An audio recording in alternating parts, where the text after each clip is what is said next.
Yoko and Frisky Dimensional Ring.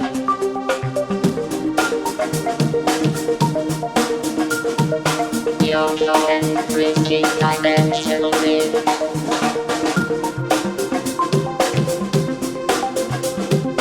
Yoko and Frisky Dimensional Ring. Hello, everybody! Welcome to Yoko and Frisky's Dimensional Rift. I'm your host, Yoko, and my brother from another mother, who's the best hostess from the mostest, MC Metrocot Frisky! What's up, everybody? Happy holidays! Did you know, Yoko, if you watch the Santa Claus TV show on Disney Plus, that they're not allowed to say naughty list anymore? Why? Because it's inappropriate.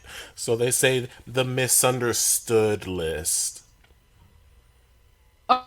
Okay, now this is getting out of hand. Now I feel like the other people who keep saying, well, everyone else is too sensitive, is leaning way too far. I don't know. This is ridiculous. Yeah, This is Tim stupid. Allen. That's stupid. Tim Allen is spitting in his grave right now. Ah! Oh my god. Did Tim Allen die? No, I'm sorry. That was inappropriate. Oh my god! I was like, no, not another star! My lucky star. We did lose some heavy hitters, so we're gonna talk about that. Me and Frankie, rest in peace, Kevin Conroy and Jason David Frank. We talked about that.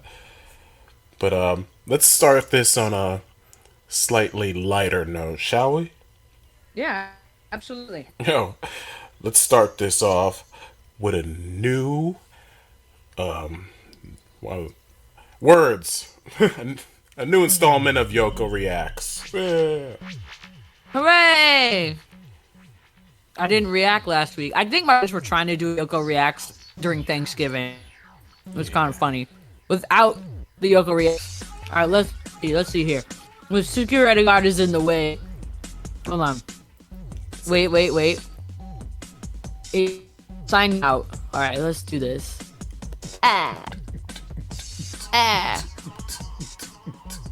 Yeah, man, like move out the way! Is he gonna dance? Oh, just That's you what wait. I'm talking about! Get ready to dance! Is this part of it? I have no idea. I don't know, but he's doing a great job. Like, damn. Yeah, man. Make sure you follow the links in the comments. I mean, in the description. All I wanted to say is like, move over that ass too fast. Oop, oop, oop. Since you said this morning. Oh, he's doing it again. Oh, up in the club. Dang, this guy knows where it's at. DHL, he's delivering some beats. That's all I gotta say. Holy shit. Very cool. So There's a lot of links. That's wholesome. I like that. yeah. Have you seen you've seen Black Mirror before, right? The episodes that you showed me, yes. Yeah, well, there was an episode where this guy's playing a VR game, and if you die in the game, you die in real life. Wow, just like in the animes. Yeah, so Not hack, not Sword Out Online. So someone thought it was a good idea to bring that technology to the real world. Oh, actually, the kids that I teach art to, they were talking about it, and I was like, they can't legally sell that on the market. And they were like, oh my gosh, why would somebody do that? Because, I don't want to die in the game. Oh, they have Sword Out Marriage. If you die in the game, number 6, types of scenarios, Sword Out Online, massive otaku enthusiasm, Oculus, especially in Japan. Put that in the dump bin. Yeah, Wow, they had a Sword Art Online wedding. Ew. Marzipan figures of him and his wife of the Sword Art Online characters. That's wild. Yeah, so there's a new genre in the movie world. It's called Fuck Them Kids Cinema. You wanna know why? Because of stuff like this. Oh my gosh.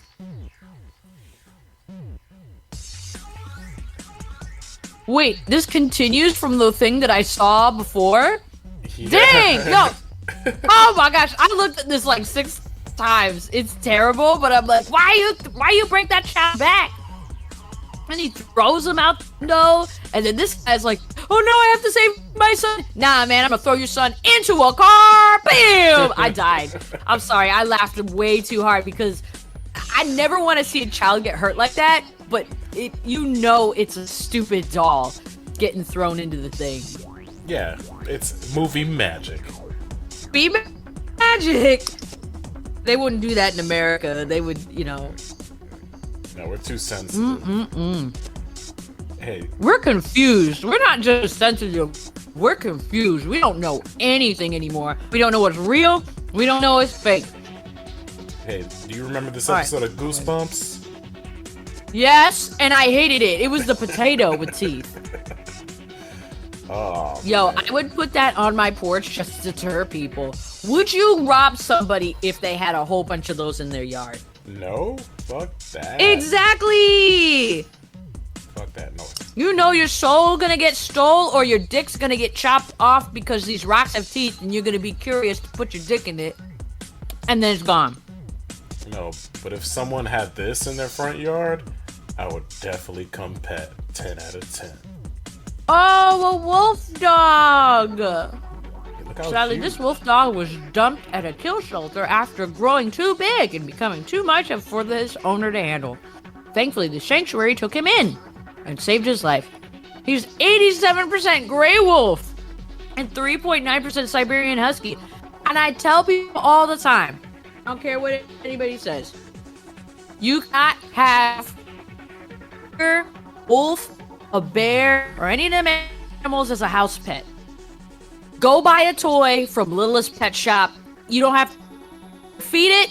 It won't bite you back. Deal with it. All right, what's the next one? All right. This is kitty. Ooh. Yeah, this is. Oh, it's a kitty spa. Yeah, I feel like you do this for Owen. I probably would. I feel like I saw this. I want to do this for Weiss, but she keeps scratching me. Okay. Yo, this cat loves this. Calming bites. Oh my god. Oh my god. I feel like that. Oh, he's asleep now. I would do this for Owen. I kind of did that this morning. Oh, she puts a little face mask on him. I love this so much. I know you would. That's why I'm sending it to you. This is like the shit. Oh, what's she putting on the paws? I don't know. Yo, she's doing his nails. She's like, top cover. Clear nail. Oh my gosh. I love this. I enjoyed this the most. Right. That joy is real right now. All right. Beautiful, beautiful.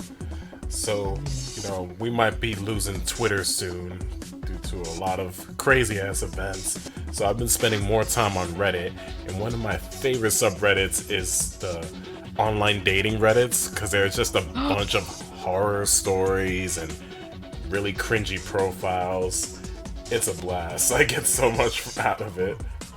I need to know because I did I show you the dating prompts that I've been getting because I'm trying to date again?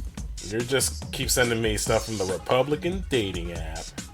I know. Okay, I sent that once. There's no women on there. We know that's not true. I was showing my brother some, and one of them said, if a girl has ever touched a man's no bits, then she ain't worth my time.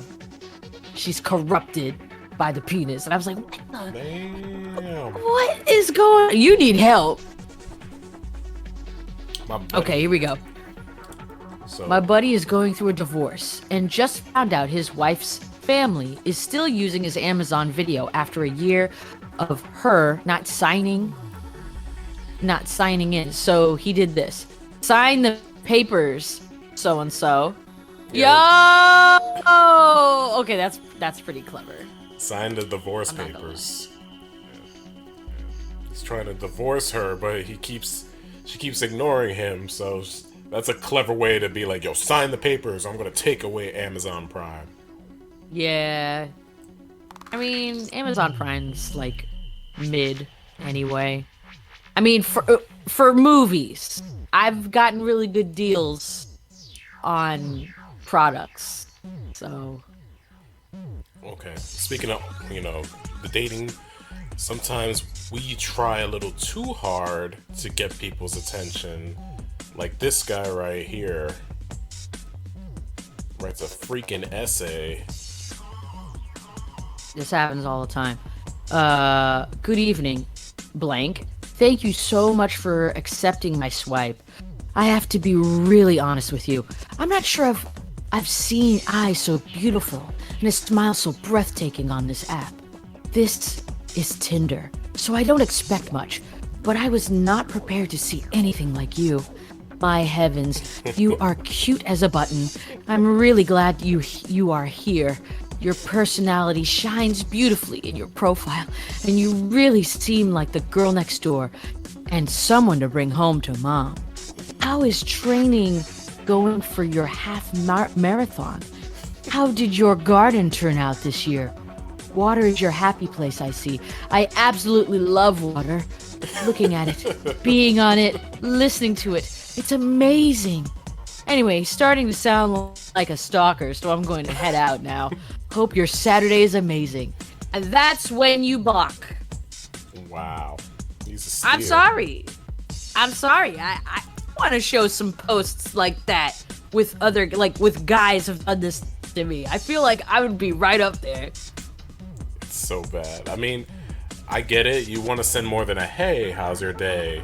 I've been there. I've sent like a paragraph greeting, but this is way too much. You gotta learn how to cool it down, man. Reel it back in, bro. Nah, he wants in the shorts so bad. Yeah. Yeah. I've seen a lot of cringy posts like this, and cringy profiles like this one. This is just a taste of some of the toxic men you can find on Tinder. Oh boy, here we go. I'm a dad, but I'll be your daddy. Swallow, swipe right. Spit, swipe left. Won't send nudes? Go find a boring dude. I'm a freaking vanilla, I'm a freak. Vanilla need not apply. Your red flags are a turn on. I need a bad bitch with a sense of humor, a nice ass, and a bit of attitude that can actually keep a conversation flowing. Don't be boring. I make more money than your father, and I'll bone you harder than your ex. You know what you want. 110% healthy, unvaccinated alpha male. Sperm to leave you craving more. I want to throw up. It's like if Dream was on Tinder. It wouldn't be as eloquent, let's be real. Last but not least, we just got done with Thanksgiving, so let's end on a piece of food. We got a dinosaur cake. Check that Oh, out. I'm ready. Let's see, it's loading. Oh no! Oh no! That's a shame. Is this for a child? That's a shame. The kid's not gonna know, but... Oh. Yeah, it's the Great Dinosaur from Pixar. Someone said, "Sir, you iced a dildo." Oh yeah, the comments on Reddit are gold. They're sometimes better than the post itself. Yeah, it's fallacious. Fallacious. Speaking of cake, this is a cake I actually made for Thanksgiving.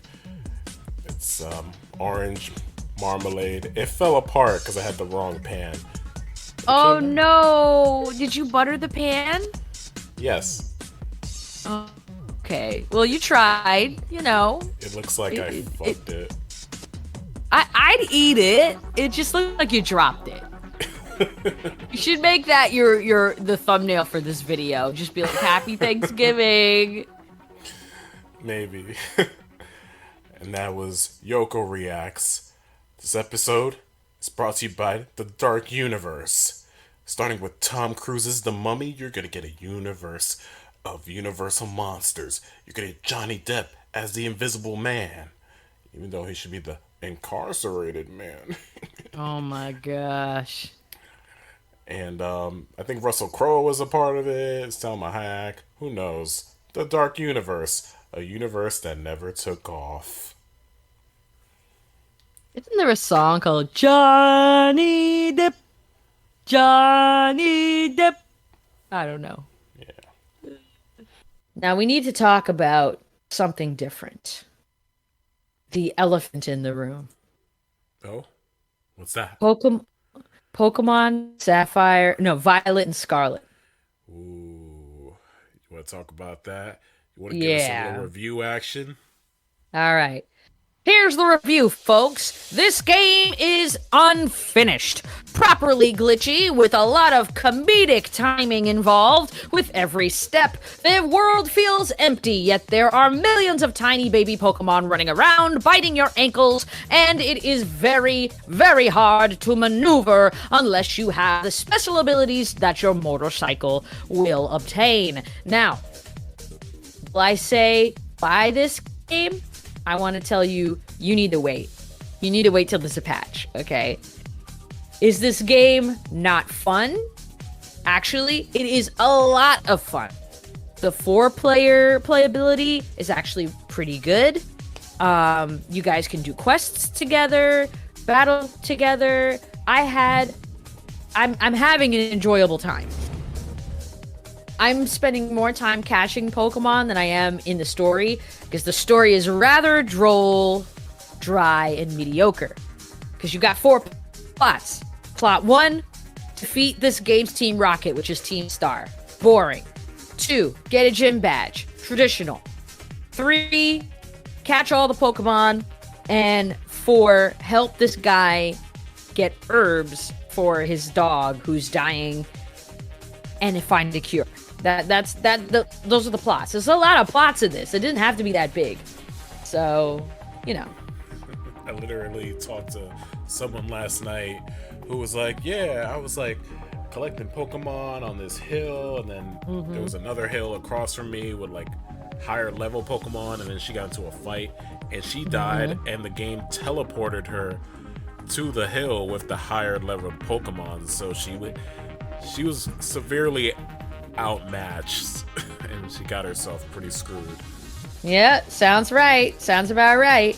I stay in one area until I max it out, and then I move on. I put 40 hours in it because 1, I've been working my butt off, and 2, I deserve it.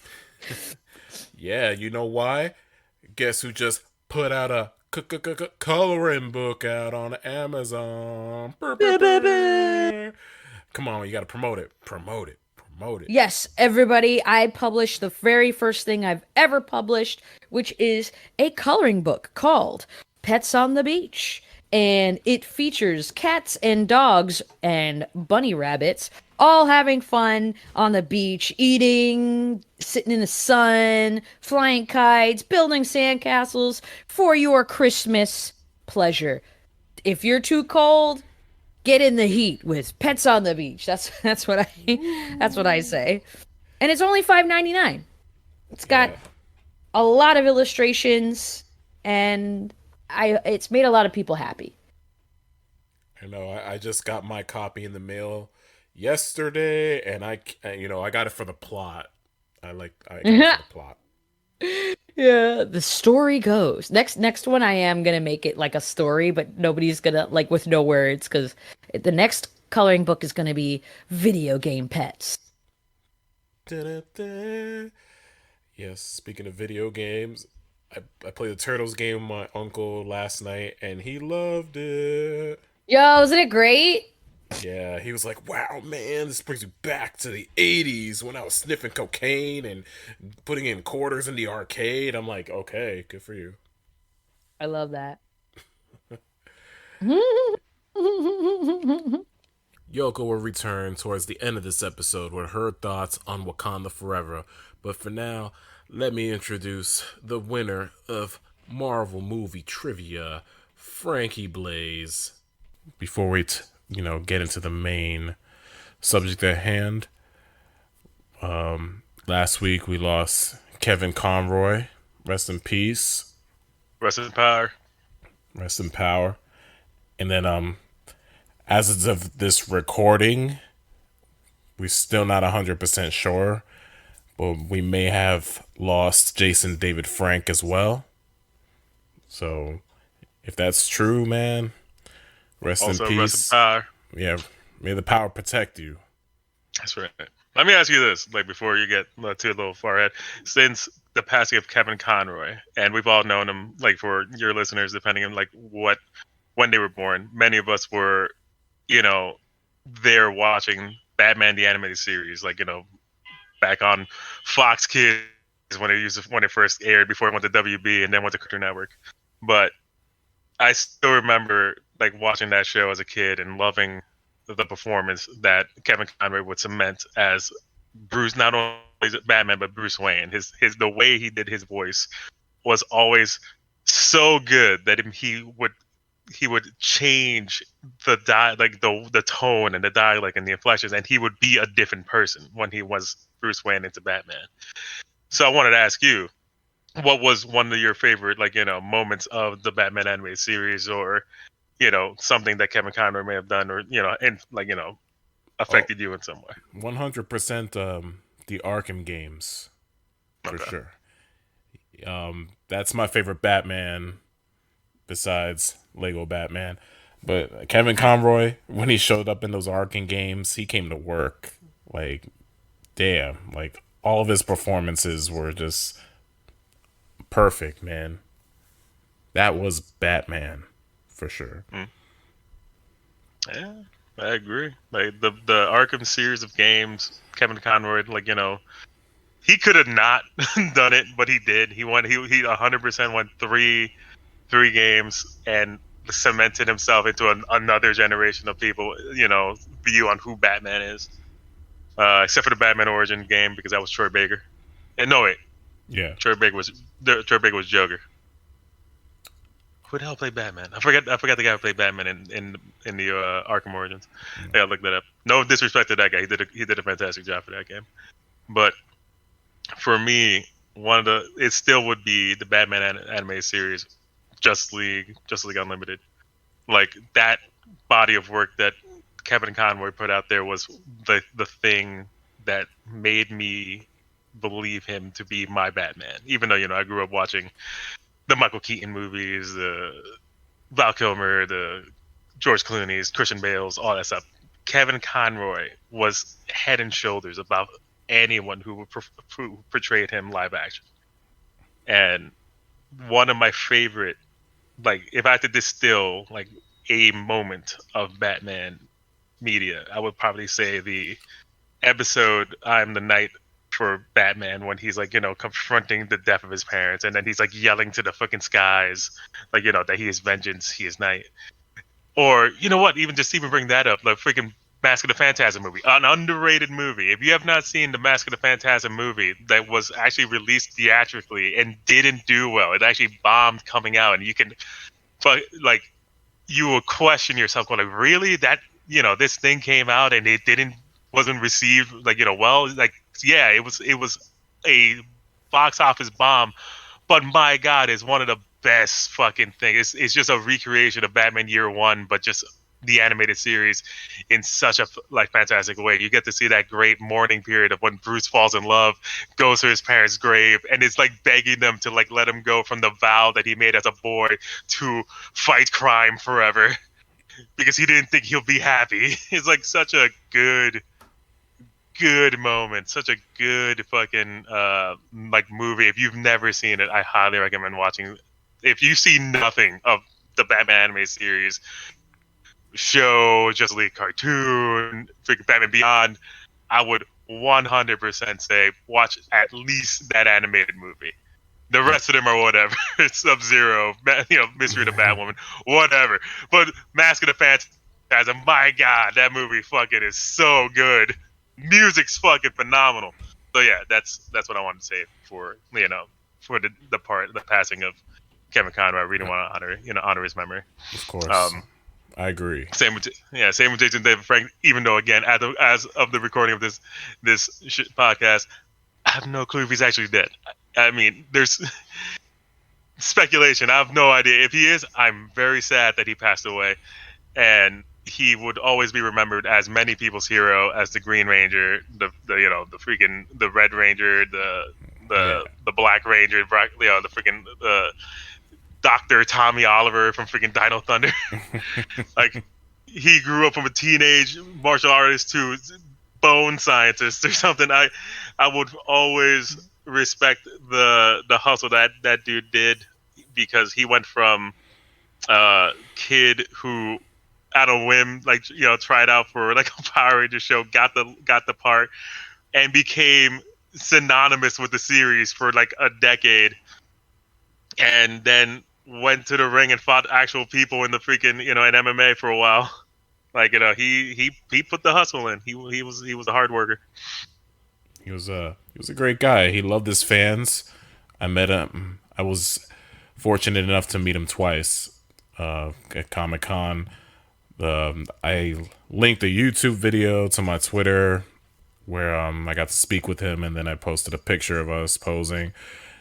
He was the best, man. Like, he really cared about his fans and the Ranger community. He did all those anniversary team ups, because like, even to this day, we're about to head into the 30th anniversary of the franchise. When people first think of Power Rangers, most likely they're gonna think of Tommy Oliver coming back. Yeah, they're gonna think of the Green Ranger, or the White Ranger. He was. I think he had the most amount of episodes under his belt. So to this day, as one of the solitary longest lasting members of the original team, and then came back for a different series that had none of the original team in it. He is by far the longest lasting original cast member of that show to have as many episodes as he has under his belt. Yeah. The second would have been Billy. In an alternate universe, we would have seen David Yost. Yeah, an alternate universe, we would have seen him as Cybertron. That's true. We would have seen the great adventures of freaking Jason David Frank as Cybertron with that amazing not Green Ranger song. Oh man. I hope the rumors are false, but if this is his time, man, may he rest in power. Have the power protect him. May the power protect him. Maybe we'll get his Green Ranger clone that was sent back to the west, the Western era. The Wild West, yeah. So, before we talk about Black Panther, I wanted to talk about this movie I saw last night. Have you heard of it? It's called RRR. Yeah, I've heard about RRR. Have you seen it? I have not seen it. I've seen the dance sequence. And I've seen some of the sequences in the movie, like the one where because I'm forgetting like the names of like everyone. I really want to watch the movie to solidify everyone's like cast name, but the one who's like part of the Imperial complex, he's one of the soldiers, and then he has like beating all those dudes outside the fence. Yeah, I've seen that sequence. I've seen the sequence. The other guy freaking faces a tiger and holds him by fucking like chains and ropes. I'm like, yeah, that's crazy. But yeah, the dance sequence is like one of the, by far. If you have not seen the movie, I would recommend like just watching it on YouTube. I think that's like billions of views just because it's just really well done. Yeah, that dance sequence. I was told about that dance sequence, but it goes so much harder in the actual film. I was like, God damn, these guys are putting in work. And for a little bit of context, it's an Indian movie, and these are like two of Indians' biggest stars on screen for the first time.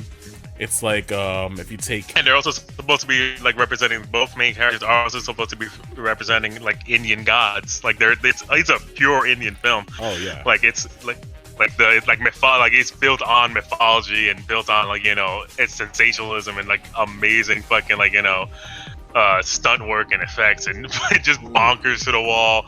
Two guys going like, you and me, best friends, like immediately. Like we're gonna save this boy from dying, and we're not even gonna say 2 words to one another. We know you grab that flag, you put it in the water. I jump on the other side of this bridge. We both swing down, save this boy. It's like, yeah, instantly dude. best friends. Yeah, man, it's like if you took prime Sylvester Stallone and prime Arnold Schwarzenegger and put them in a movie like back in like the 90s. That's what you would get. That's like the equivalent of this movie. Like, people go crazy for these actors because they have such star power and charisma, and they're fucking ripped like fucking Saiyans. Like, and they even yell like Super Saiyans. Yeah, these boys are fucking ripped. These guys are fucking. Like you look at them and you're like, God damn, what have you been eating? Like, what made you this hard? It's like, yeah, bro, like sitting here with like some weights. I'm like, I can't beat that, man.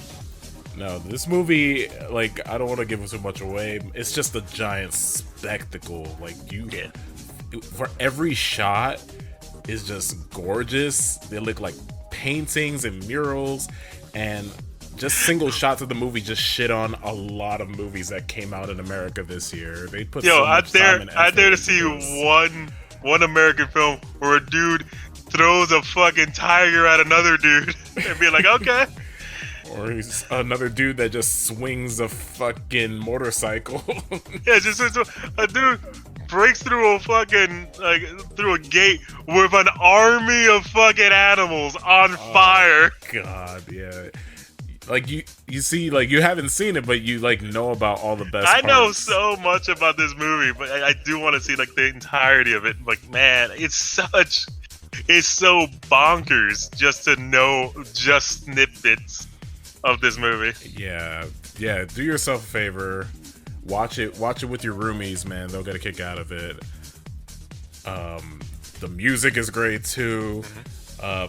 Yeah, there's not much I can say without, spoiling the best parts. It's a long watch. It's 3 hours, but throughout the 3-hour runtime, I wasn't bored. I was always invested in the story and the characters and the action scenes, and it has a lot of emotion to it. Like, I was watching with my dad yesterday, and I saw a tear in his eye. I was like, damn, man, you feel things. I highly recommend it. It's on Netflix. RRR. And now, our feature presentation. Right, man. Now we're gonna get into Black Panther, Wakanda Forever, and to start things off, I feel like I should just ask the question to you: do you think he should have been recasted? That's the thing. I'm of 2 minds on that question because if like to preface it, like, watching the movie itself, I could not help but wonder what this movie would have been if Chadwick Boseman did not pass away. Absolutely. And T'Challa's character was still a major role in this movie, like, introducing Namor into the MCU. Like, it sucks to say because I don't want to take anything away from Wright's character as freaking Shuri, and especially freaking freaking everyone in the movie itself, like the way that they did it, it's still like, in terms of like the movie, I do like it, I do enjoy it. I don't think I'd love it as much as I love the original one, but I think I do love it in terms of what they did to honor like Chadwick Boseman's character and how big of a hole he leaves, like, in the in the wake of his passing. If I wanted to see this other version of this movie, yes, I would have wanted them to like recast T'Challa to somebody else, so I would have gotten to see that version of Black Panther versus Namor. But in terms of what they did with the movie itself, I think for the most part, this variation of Black Panther versus Namor is needed for the story that they were telling. So again, of 2 minds. I don't think they should have. It's hard. It's very hard to like say what is the right answer there. Right. I agree. Yeah, this was a tough watch for me because his absence just hangs heavy over this film, man. Like, And it's from the supposed to. yeah, That's like that. that's the That's point. yeah. That's the point. And from the opening shot to the Marvel logo and then just the entire film in general, like, I was a huge fan of the original Black Panther. I was excited when they first announced it in 2014. I was hyped because I love that character, especially in Avengers: Earth Mightiest Heroes. And then T'Challa, when he debuted in Civil War, he was one of the best parts. He was like, damn, like, this is him. Like, this is T'Challa. Then he went on to do his own movie, and the original Black Panther was just it was an event, man. Yeah. Like, you remember people Yeah, were that's going to like the theaters and dressed up and doing dances. Like, Yep, it yep. was an event. I still remember watching the original Black Panther movie when it came out, going to Harlem to go watch it at the Magic Johnson Theater, and it was, as you said, an event. People came dressed to the nines. They were fucking full suits. Like, they weren't. It wasn't like cosplay. Like, people came out with their freaking like their suits and their freaking like jaguar prints and their freaking panther fucking like coats and everything. It was a spectacle to be seen. Like, people, this was the first time for many, especially during the age of these movies, we got to see a character that represented like people who weren't the norm that was casted. They weren't white. It was you got to see people of color, and you got to see the king of of those characters show up, and to see a nation portrayed of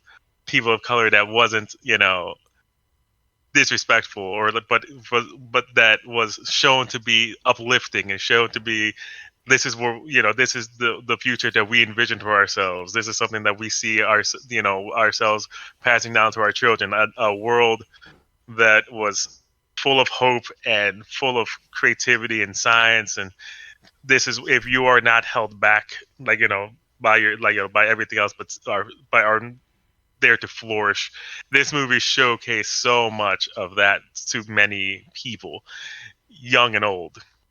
So it was an event. So seeing that character thrive and then be remembered in such a way because of the person they casted. Chadwick Boseman was such a charming and such a fantastic choice in portraying T'Challa, from Captain America: Civil War to Black Panther to the Avengers, Infinity War and Endgame. Just seeing his tenure as that character and seeing what he did and what he brought was amazing. His chops were second to none. Yeah, so that leads me into this point. He was basically the heart of the franchise. That's true. So you go into this movie, and that's another thing I want to touch on. I didn't feel as much hype for this movie as the first one. I mean, obviously, I guess people were just bummed out that he wasn't going to be in it. But still, like, I didn't feel the hype behind this movie. And even friends of mine weren't that excited to see it. But I wanted to give them the benefit of the doubt. I was just hoping, like, just deliver a solid movie. I mean, that's the least they can do, because they took this stance on not to recast him. But my overall impression is just, man, I just kept missing T'Challa. I'm like, man, I wish he was in this. Like, he definitely, we're gonna go full spoilers, by the way, so if you haven't seen the movie, we're gonna spoil it.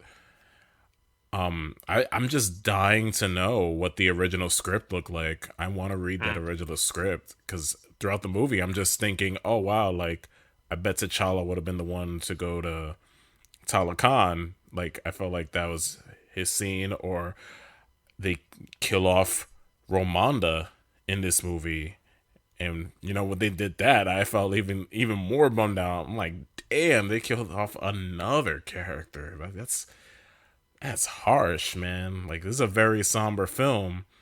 So, like you said, I mean, yeah, that's the main crux of the movie. It's about grief. It's about loss. It's about dealing with the unexpected, because no one can truly prepare for the loss and the suddenness of of someone's passing. I do, yeah. I don't want to get into like spoilers yet, but I do like how they handled it was actually pretty well executed. How they showed, some people dealing with it not as good as others, because that's how it happens. Not everyone can always be on the same page, and I think the same reasoning as to why this movie wasn't overly hyped and overly talked about was because there's not really points that you can pick out to go like, yo, there's gonna be the hype moment. It's like, no, this movie's gonna be like a movie about something, and and you have to like watch it on your own. People are gonna watch it regardless, because it's the second Black Panther movie. A bunch of people are gonna watch it. It still made numbers, but it wasn't gonna be like a movie. Like, again, Black Panther, when it was coming out, was celebrated. It was brought up, like, because it was just gonna be. But this one is about not the same subject matter. Now you can't really see the Disney machine going like, go watch Black Panther, Wakanda Forever. Like, oh, you can't wait to see Black Panther, Wakanda Forever. You're gonna see the great new freaking Ironheart. This is the great new Namor. Like, all this great. Go down to freaking Takwakan and shit. Like, it's gonna be fantastic. Brand new rides in Disney Studios. It's like, no, man, I don't think they're gonna have a hold off there a little bit, especially by I think even Ryan Coogler would have been like, I don't think I'm gonna do this film. You're gonna do that shit. Yeah, So, it's a tough tightrope. It's a weird tightrope balancing act that they had to do. So, And yeah, what was gonna say? So basically, they answer the question I asked you. I feel like they should have recasted him, and here's why. This guy on YouTube kind of like said it perfectly, like the way T'Challa could have been a character as big as Iron Man or Spider-Man or James Bond. Like, it sucks that he was taken away off the board so quickly, because now he doesn't get that chance to be such a big character as those other ones I mentioned. And kids won't be able to kids still have T'Challa, yeah, but going forward, it's like, we're not going to have any new T'Challa stories and merch, and I just really wanted to see this character continue.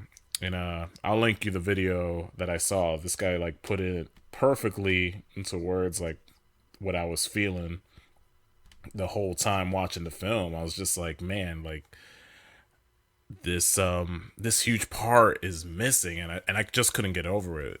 It was very hard to adjust. But with that being said, I will now talk about the movie that we did get instead of the one that could have been. And I think everybody did a fantastic job filling in for him. It was an ensemble movie. The cast brought their A game, especially Angela Bassett. She killed it. Give her all the awards and accolades.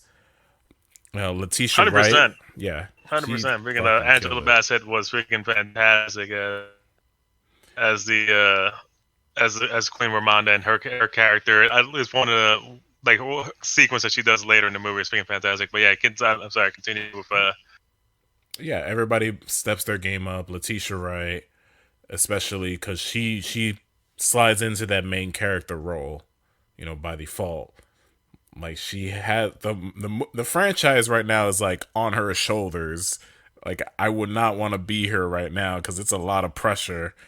That's why I was so surprised they killed off Ramonda, because it's like Letitia, right? Shuri's like all on her own right now. Like, you got M'Baku there and Okoye, but weirdly enough, I didn't feel like M'Baku had a lot of screen time. When he showed up, it was awesome, but it's weird that they didn't give him more time to shine, because he was such a great part of the first movie. Like, people love Winston Duke.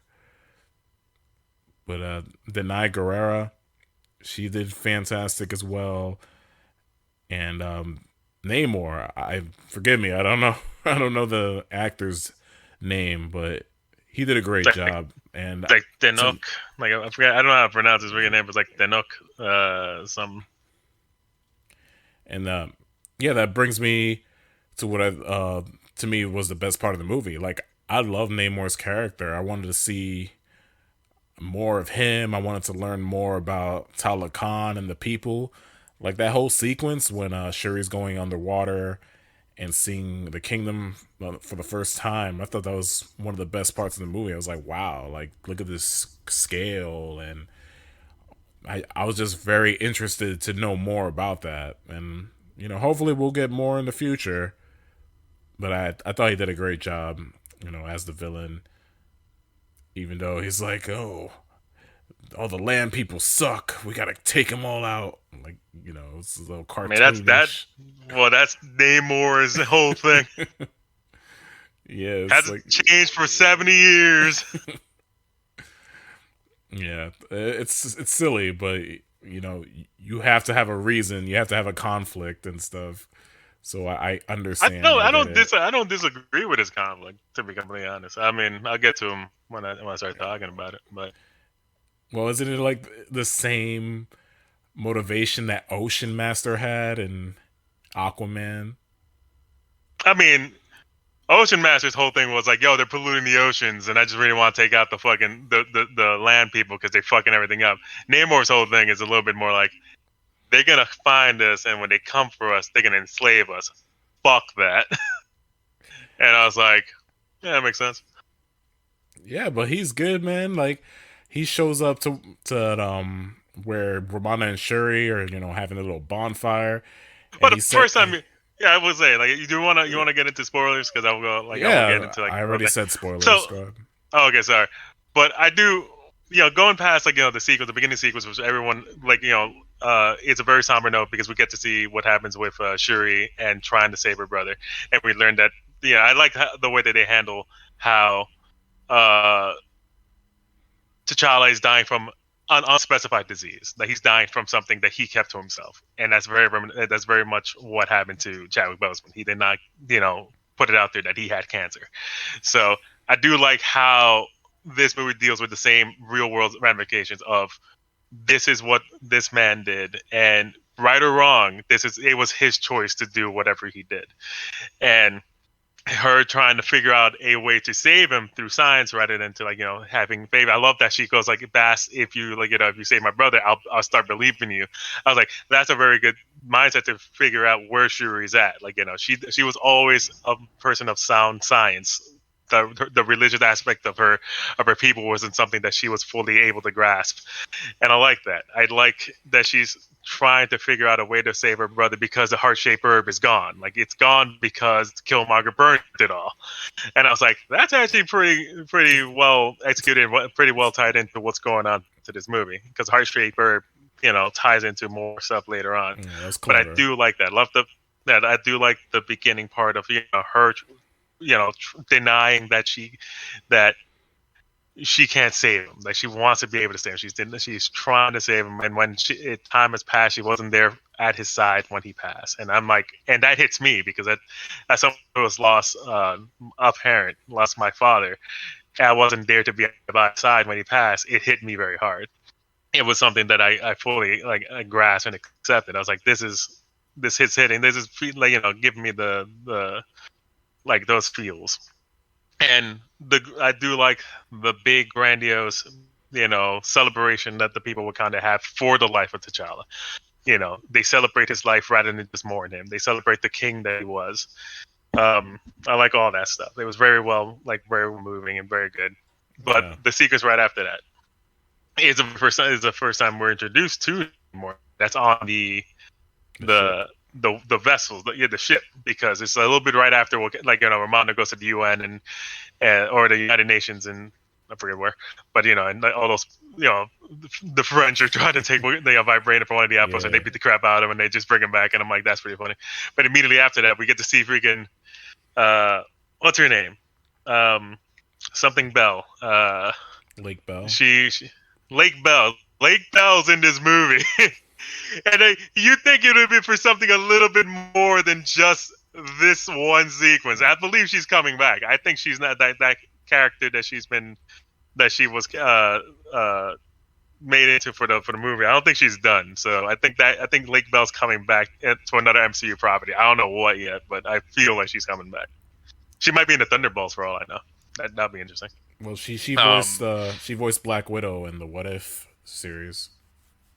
Yeah, and also she's Poison Ivy in the Harley Quinn HBO show. Poison Ivy. So yeah, it's something of interest because right there we get to see like the not Atlanteans but the Taklukan, the people from Taklukan, and they're coming from the water and they like siren voices got a bunch of people to jump off and then they try to escape on the boat and then the first thing you ever see of Namor is him ripping a helicopter from the sky and throwing it into the water, and I'm like, that's a good menacing shot. That's a good, because you don't know what the fuck that was. He just shows up, takes a ship, throws it in the ocean, and just stands there in the sky, and you're like, okay. Yeah, Namor has like one of the most badass like introductions for any villain. And I was going to say earlier, he has this line where he's like, for every blade of grass you have in Wakanda, I have like a soldier ready to like, fight and shit. I'm like, I think if any Americans or any army would try to come after Namor, they would get their asses kicked. They have like that supersonic thing that makes people like kill themselves. Actually, well, unless they go to landlocked, masses of land, because it's like, all right, you get people at the beaches, and you get people at the freaking, the coast. You gotta come into the freaking middle America. Like, let's see you take those guys out. Yeah, and they got vibranium weapons too, and they got super buff blue people and these giant water grenades. Like, they can handle their own. Here's the funny thing about all of that. Like, again, watching the movie, I'm very interested to see what Taklokan is and to see the new people who live underwater and like this new hidden nation. And then when you see them, you're like, okay, they're Mesoamerican, Yucatan, freaking people that live underwater. They're like growing seaweed and freaking playing stone basketball. And I'm like, so wait a second. Like, what? Like, when Namor goes like, for every blade of grass Wakanda has, I have a soldier. And I'm like, okay, is it all of just these people? Is that what you're telling me? Is it just like the farmers that you have? Like, because I didn't see like in Wakanda, you see like the different tribes and the different sections of like what the war tribes that you have, Dora Milaje, all that stuff. But when you see Namor's people, you see I can pick out the two who are like your heavies, and I'm like, where are the rest of them? Like you got Atuma and you got freaking Namora, or Namorita. I don't know which one she was again. I think she was Namora. But I'm like, those are your two heavies, and I don't like who. Like, who are the rest? Like where's your legit army? I mean, later you see like a legit army. You see like a mass of people, but they might as well be disposable, nameless fucking drones for all I know, because I couldn't pick them apart. They were just like, and again, when you see like they have all this great technology, I'm like, I see you have water grenades and turtle shells and like sticks. I'm not entirely sure what you have. Like, are the sticks made of vibranium? Maybe, I don't know. So you're saying he's not really a threat? I'm not saying he's not really a threat. I'm saying the optics look weird because especially during the final battle of the Wakandans and the Taklokan, when you see their giant war boat that was Wakanda's, technological superiority versus a bunch of dudes with sticks, I'm like, who's the aggressor? It almost looks like you guys with your superior boat are picking a fight with these dudes who are trying to pick seaweed. Like, I'm not sure, like, who's what, like, who's what here. Like Yeah. it's funny. Don't get me wrong. They're on the losing side of that fight when the Wakandans are like being like overrun. I don't want to get all the way towards the end, but they're being overrun. It's like again, he had not lied that there were many of them. But I'm like, I keep learning like, but are they trained warriors? I think they just have super strength and like are able to take hits that a normal person would die from. But I don't know if like I think he was throwing kids at him. I'm not sure. Yeah, it's vague because some of them are blue and some of them are still like normal humans. It's No, like they're blue when they get out of the water. only when they get out of the water. Yeah, that's the optics. The visual tone is when they're underwater. That's where they're meant to be, and so their skin and like their skin becomes oxygenated. Becomes regulated when they're underwater. The moment So- they become out of water, they're not. They don't have oxygen anymore, so their body doesn't sustain itself the same way. So they have to like breathe water. So But only Namor he's the only one that looks human out of water. yeah, Namor's the only one because he's a mutant, as he says. He's the only one who was born different because he was born while his mother was like taking the thing, the drink that their weird The dude purple who was drink. tripping on whatever. Purple Yeah, drink. their heart-shaped herb. But yeah, like that's why Namor was born the way he was. He was born a mutant and then exposed to the same thing while in the womb. That's why he's vastly different than all the other Taklokans in the Taklokanians. I don't know how you pronounce. I don't know what's the plural or the people of Taklokan are called. It's You go Atlanteans. You can say but you can't say Atlanteans anymore. There's just they're from Taklokan. I'm like, all right. It's the equivalent of a pregnant woman drinking alcohol while she's Yeah, but it gave her baby superpowers, and wings. and then he became I forgot how to pronounce it now. Like Kukulkan. There he goes. I love how the winged serpent. I love how he got his name in the movie. He's like Oh yeah, Namor. with the old dying Spanish man looks at small child, makes an assumption. He just goes like, el niño sin amor, sin amor, sin amor, Namor. Got it. Yeah, man. To be completely honest, It's I did goofy, love but it I too. Yeah. I when it happened in the movie, I legit was like, that's pretty good. That's pretty funny. I mean, it's not like the true origins of Namor's name. Namor's just roaming backwards. Yeah, man. Like I want to see Namor show up in more things. Me too. maybe Like a TV again, show. going into like the movie and going into like Namor's actual character. Like I said before, like the reasoning why I had like such a of two minds and I sort of want to see what this movie would have been is mainly because certain aspects of this movie I could literally rip out and shouldn't be in here. Because I think there should have been more time to develop other people. like all the Thunderbolt stuff is like, why is this here? Yeah, Martin Freeman's character and freaking Elaine.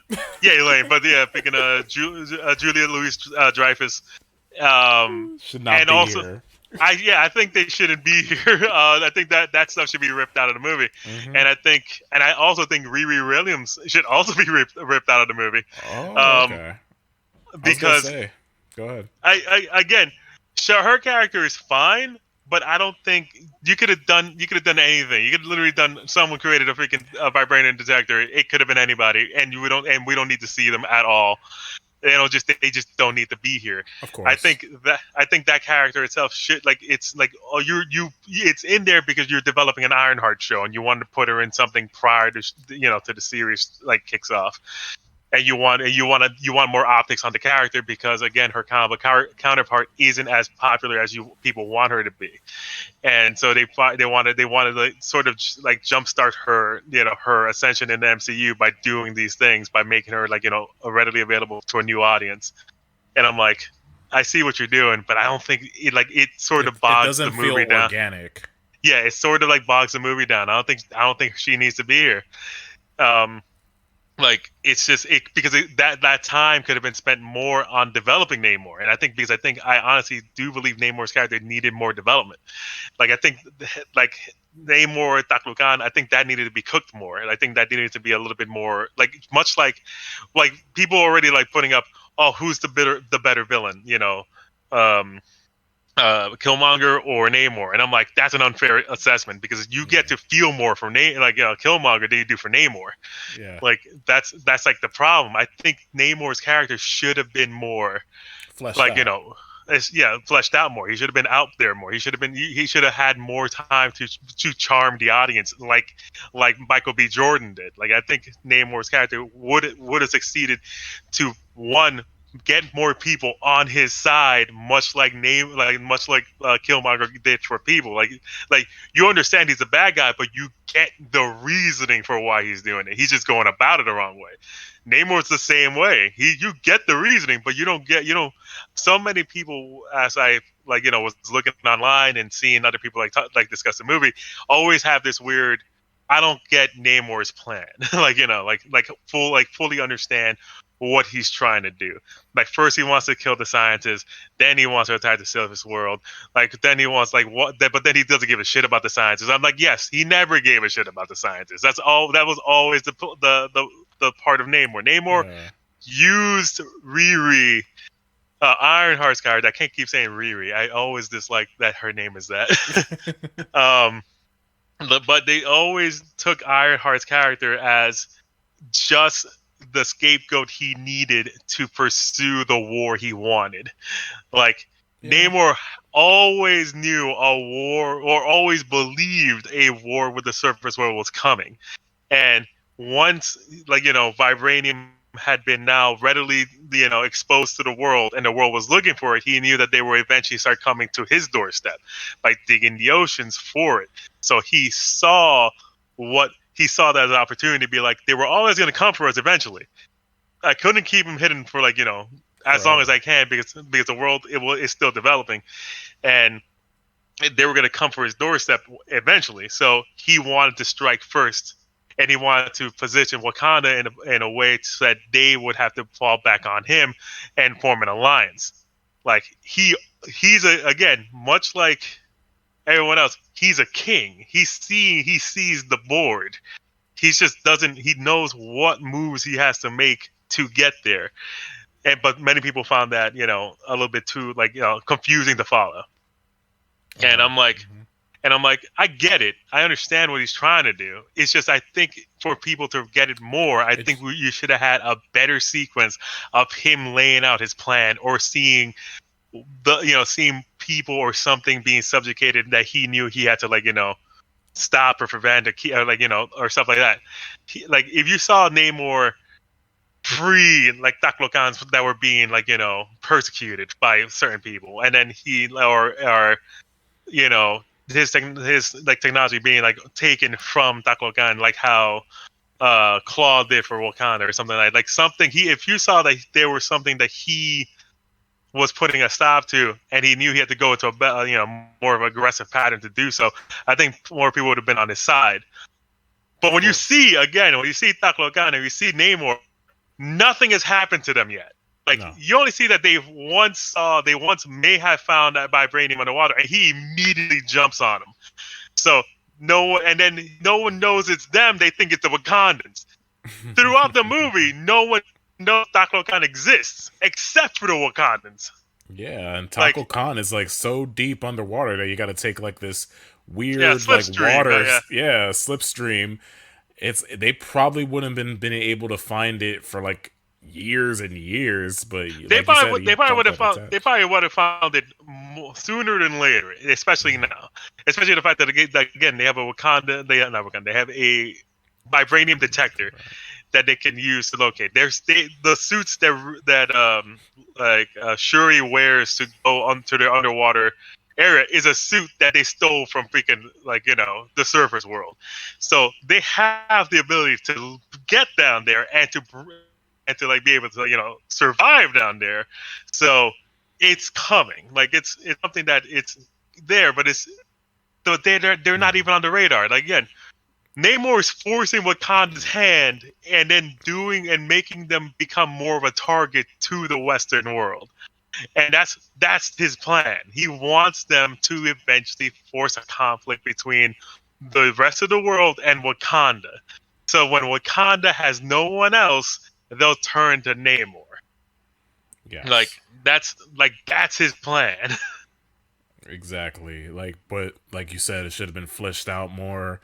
Yeah. Instead of having all these Martin Freeman scenes. Like, I get why they want Martin Freeman in the movie. He was in the first one, and he was in the first good movie. Character.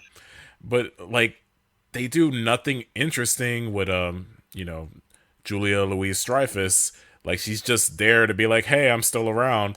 What I thought was gonna happen. Hey guys, watch Thunderbolts. It's coming. Yeah, I thought she was gonna like try to have Martin Freeman break Zemo out of jail because Zemo is still in Wakanda. I thought that's the direction they were going. Like, I want Zemo for this. No, group. That's what's gonna happen. Because again, the tensions are being high. What's gonna happen? I think the incident that's going to occur in the Thunderbolts movie is that the Thunderbolts are gonna break into Wakanda to free Zemo.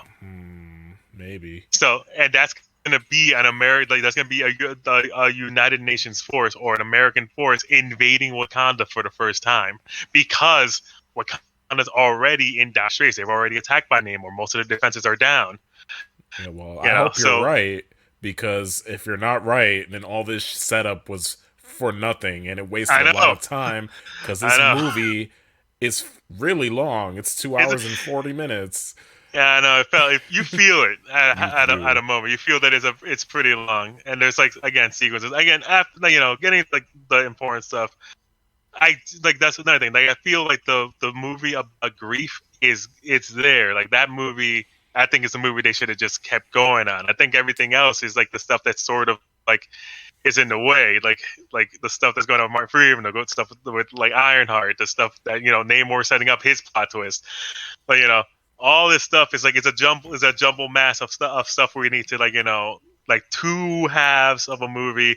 That is, one is about the loss of Chadwick Boseman and T'Challa. The other half is about Namor and his thing, and then you got the Ironheart special that we have to do for Netflix, and then freaking and then just set up for the Thunderbolts. It's there's a lot of there's a lot of eggs going into this basket right now.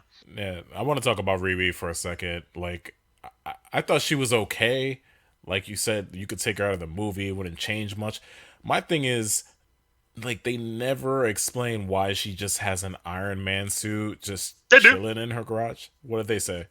They explained she was building it for on and off for a couple of years. She legit said that she's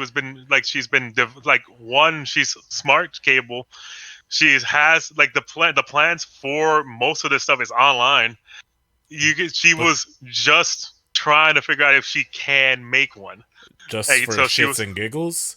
Yeah, just because you already tell she's normally prompted to do shit just because shits and giggles. That's her, as this movie is portraying it.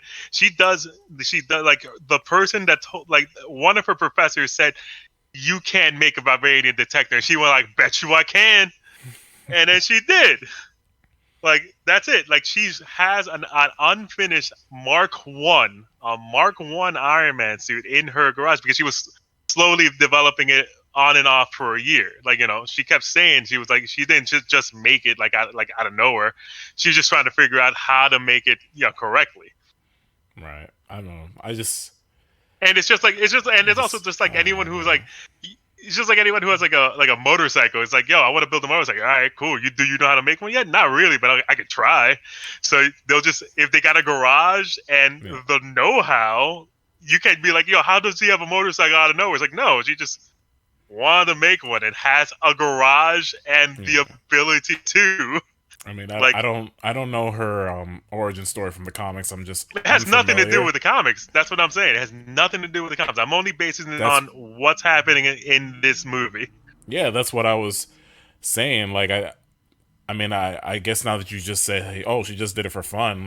Okay, but then at the end of the movie, when she's fully suited up as Ironheart, I don't know. I didn't feel like it was earned. I didn't see. That's something I've heard a lot of people say, which I getting weird because she already the main reason why they even show you an unfinished Iron Man suit is to show you that she has the ability to do so. She just doesn't have all the parts, all the equipment, and all the know-how, but she has the basis of how to make one.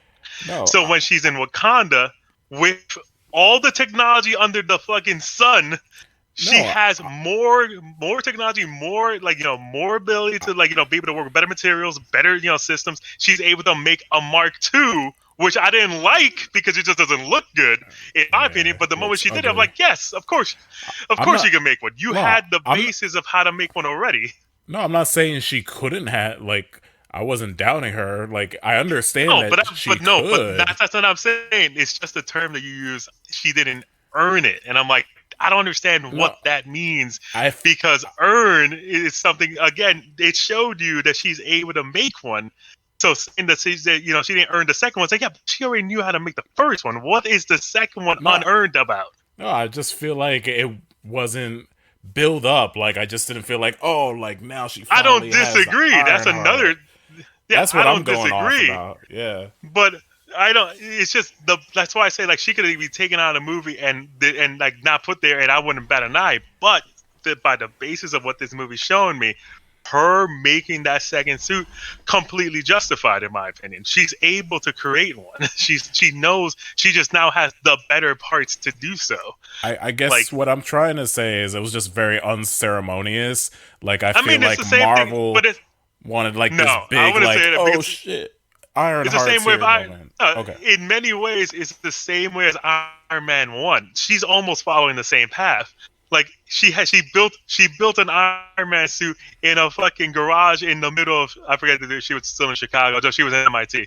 So going to MIT, a garage in the middle of whatever city MIT is at. I don't know where MIT at for anyone who's listening, but she's out there building that thing in a garage with a bunch of scraps, and then she's in a cave in Taclocan for a second, and then she goes to a super high-tech facility, like when Tony goes back to Stark Industries, and then all of a sudden makes a Mark II that looks exactly like Iron Man's suit, just without the color scheme.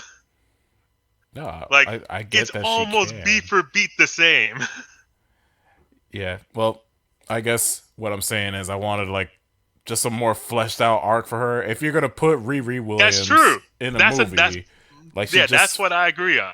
Yeah, she feels that is I can agree on. Superfluous to the story. It just didn't feel like, oh, I think they wanted the oh shit, like Ironheart is finally here moment, and when she just showed up, it was just like, oh, okay. That's the thing. Most of the audience members do not know who Ironheart is. Like, a lot of people watching that movie, I can bet you money that they do not know who this character is in any facet. Like, so when she comes out with Iron Man suit, many people come out their mouths and go like, oh, they just made a new Iron Man. It's like, no, she's not Iron Man. But she's a smart kid who's able to create technology because it exists in this world. Yeah, well, you can't tell me you can't tell me that no one can make an Iron Man suit. I bet you half the kids in MIT are learning how to do repulsor technology at this point. Like, it's not unheard of. It's not uncommon. It's just she is just a cut above the rest, like most of these superheroes are. She's just able to do a thing because she's smart enough to do said thing. And when you showcase, they could have just went, she has a full Iron Man suit on, and we're done here. But they made the time to be like, here's the prototype that she said she's been working on and off on. Not like she built it last week. Okay. Like, she's just been doing it. I feel and then she made a brand. I'm just saying, it's just weird when you go into this whole thing. Like, I don't even like the character. Like, that's the thing. I don't even like the character because the character sometimes isn't written well. But I like, in terms of comic books, like, here I'm like, she's fine. I don't think she's needed for this movie, but I 100% I know where she fits and how she makes the stuff. Because again, if Peter Parker is trying to go to MIT at this point, fucking, with the web shooters he made, it's like, yes, these kids just have the ability with super scientists to look up like Bruce Banner, like he was on the wall. These kids know fucking the shit we don't know in this world. I feel you, man. Like, I just think her Disney Plus show has a lot of heavy lifting to do. Cause I don't disagree. I don't disagree. I really do hope the Disney Plus Ironheart show that's only 6 episodes does well. I hope it does. I don't root for any of these shows to be bad. I hope it does more for her character than most of the other the other medias have done for her. And another thing, many people again may or may not know, but Riri Williams was created by Brian Michael Bendis. Brian Michael Bendis, the same guy who made Miles Morales. So, all right. Well, these characters, I like one more than the other, but just because one's better written. Yeah, like she was just thrown in here. I mean, I like for what little screen time she has. I liked her better than America Chavez. That's all I can say. America Chavez is just a fucking MacGuffin. Yeah, she really is. Riri Williams, for the most part, also MacGuffin. The show, but it's trying to build more up of what her character is supposed to be for her show. Yeah, America Chavez ain't getting no show, so whatever. Nah, we can only hope that she shows up for the big, all the kids get together to fight Kang. It's gonna be great. Let's talk about the big story is Shuri becoming the new Black Panther. First off, they were trying to keep it coy, like who's the new Black Panther. I honestly didn't think it was gonna be her because I thought that would be too obvious. My go-to was maybe Nakia because she was very close to the T'Challa, obviously. But then when she didn't show up in the movie for an hour, I was like, okay, maybe it's not her. But I thought for sure that when Okoye got fired for losing Shuri on the bridge, I thought oh shit, this is her moment. She's gonna be the new Black Panther. She's gonna redeem herself. Instead, she becomes a Midnight Angel, which I was like, okay. I mean, I recognize that from the comics.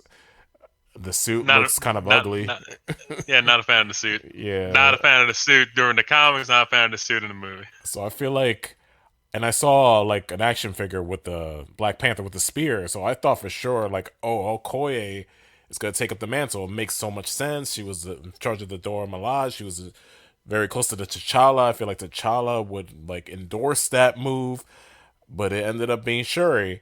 And it's not that I'm bummed out that it's Shuri or anything, but I feel like there was kind of the same with the Ironheart thing. I just didn't feel like it was leading up to that direction, mostly because Shuri is a woman of science.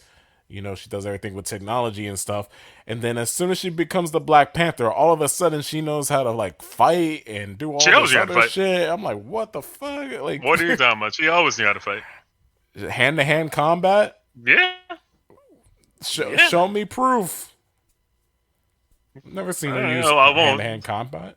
I'm gonna say, almost everyone in Wakanda knows how to freaking throw a punch, but I believe I can only speculate because she went into combat in the last movie. Yes, she had fire blasters, which she then used the same in this movie, but that was only to be a callback to the fact that she knows she's been in scrapes, but it's her whole family knows how to fight. It's it's not there's gonna be hey, you the one, no, don't worry about it, you don't have to learn how to kick. It's just the royal family are the protectors of Wakanda. The whole family has to know how to fight. So but by that I logic, always knew, you just buy it immediately. Okay, she can do all these things. Yeah. By that logic, it's not far-fetched to go, the family knows how to fight. The father, the old tubby guy, was freaking also a previous Black Panther. You can't just say he didn't know how to fight. Of course not. I mean, if you're the Black Panther, you have to win in combat. That's you have to win in combat. But she again, it's you can't just go she's only a scientist. That negates her from learning how to throw a punch. I don't think that also doesn't work work that way. But I'm going by what the movies have shown me in the past. Yeah, but what the movie did show you in the past was her in a fight. She was in the first movie in combat. Using blasters. doesn't matter. She was still in a fight. I don't know, man. I didn't buy it. Like, that's why. Like, no one has really talked about it except for the dude in the video that I said, and I just didn't buy it. Like, I don't beat she can kick Namor's ass, even though he's weakened by like space heaters. Like, I didn't buy it. Well, she also got like at that point, she also had like the super strength of fucking the heart-shaped herb. At that point, she was able to punch a goddamn fucking table into a wall. Yeah, but like, and then she gets stabbed. She gets That's impaled. the only weird thing about that fucking fight that I found like super crazy. It's like she gets impaled in a way that's like, okay, she's clearly dead, right? It's like, nah, don't worry about it. She's fine. Like, there's no blood on the spear. I know. She's not even limping. Yeah, it wasn't like she was impaled in the shoulder. It's not like she was impaled like she was impaled through the gut. She should be dead.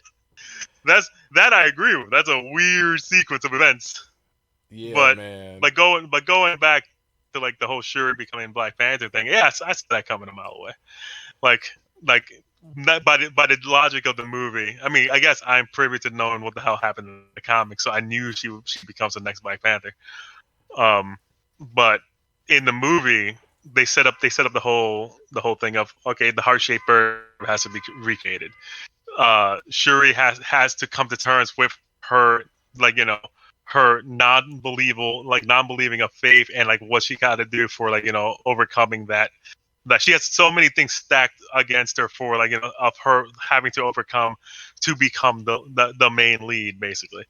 Like it was like, yeah, it was like I was like, yeah, she's gonna become Black Panther by the end of this goddamn movie. The only thing I didn't see coming was Michael B. Jordan. That I found shocking. That was actually but that lends itself so well in Shuri's anger and her wanting to burn the world, like like rhetoric. Like I was like, that's actually well played. I didn't even think you were gonna be in this movie, but they used you so well that she goes to the freaking astral plane thinking she's gonna see her mother in the throne room, because that's where she last died. But when you see freaking Killmonger show up and he's like, "What's up, cuz?" Like, you wanted to see me, because he does the "we're not so different, you and I" speech.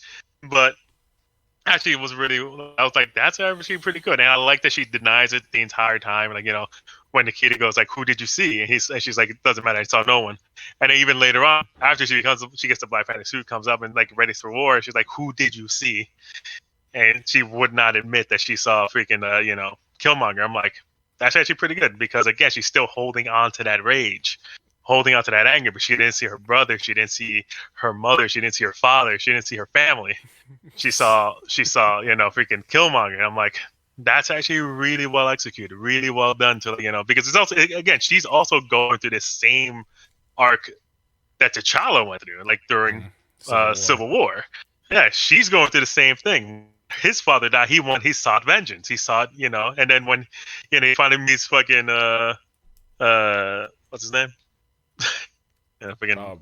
Zemo. When he sees Zemo, like, "A hatred that consume you."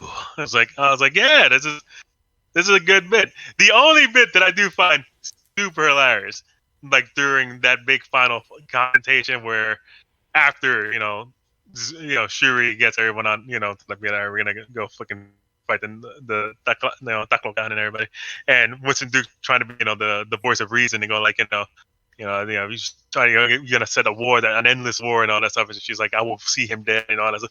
But when she finally fights Namor on the beach, and after he gets fried, and then fucking gets impaled, and then she has to, like, get back, and then Namor, I don't know how, I wish I knew how to say it in like, how he said it in the fucking movie, but he says Imperious Rex. I'm like, that's great. And then Mufasa, her mom shows up. "Shuri," she's like, "Show them who you're you all are. part of the circle of life. Show him who you are." And I'm like, apparently a murderer. Like, seriously? She's like, yeah. She's like, from the astral plane, I speak to you from the clouds. Like, man. Shuri. And I was like, that's pretty funny. Also, what's really funny is, again, the last bit, the Wakandans are dwindled down to, like, I don't know, 15 people. Yeah, the freaking fucked. Taklokan is like invading the boat, and Namor is like slowly gets beaten. Is like, all right, I give up, I guess. And then they come flying back. It's like, everyone stop. We have found common ground. It's like Namor should have looked at all these people. Like, you know what? I take back what I said. I guess your people are under us. It's like we won. Yeah, that's what's Like, funny. It's like you have Ironheart, you have the Midnight Angels, yet your guys are still getting your asses kicked out there in the water. yeah, but it gets real funny. But again, when you see it before that whole bit happened, again, it almost looks like the Wakandans, Ironheart, the Midnight Angels, all that shit. Yo, you guys are fucking beating up these fucking water breathers with their sticks. You know, it's so funny. That Like whole these guys just. that whole battle is really goofy. Let's put It's a goofy battle. goofy Namor is just under the boat, always just trying to take away the engine or some shit, while everyone else is like getting thrown off the boat and dying and shit. And she's like, I guess I'll just stick to this. It's like, all right, I guess. Well, Atuma versus freaking Okoye is an all right fight, but I'm like it's fine. I think Winston Duke should have fought Atuma, and you should. the first Should have fight fought they freaking had Okoye. on the bridge was way better. It was It's a awesome. better fight because it's also a fight you didn't expect. That's what. Okay, yeah, that's the other reason why I don't like the Midnight Angel suit. I was like, it's cool when Okoye fights Atuma on the bridge. She loses because she has no idea what the fuck she's up against.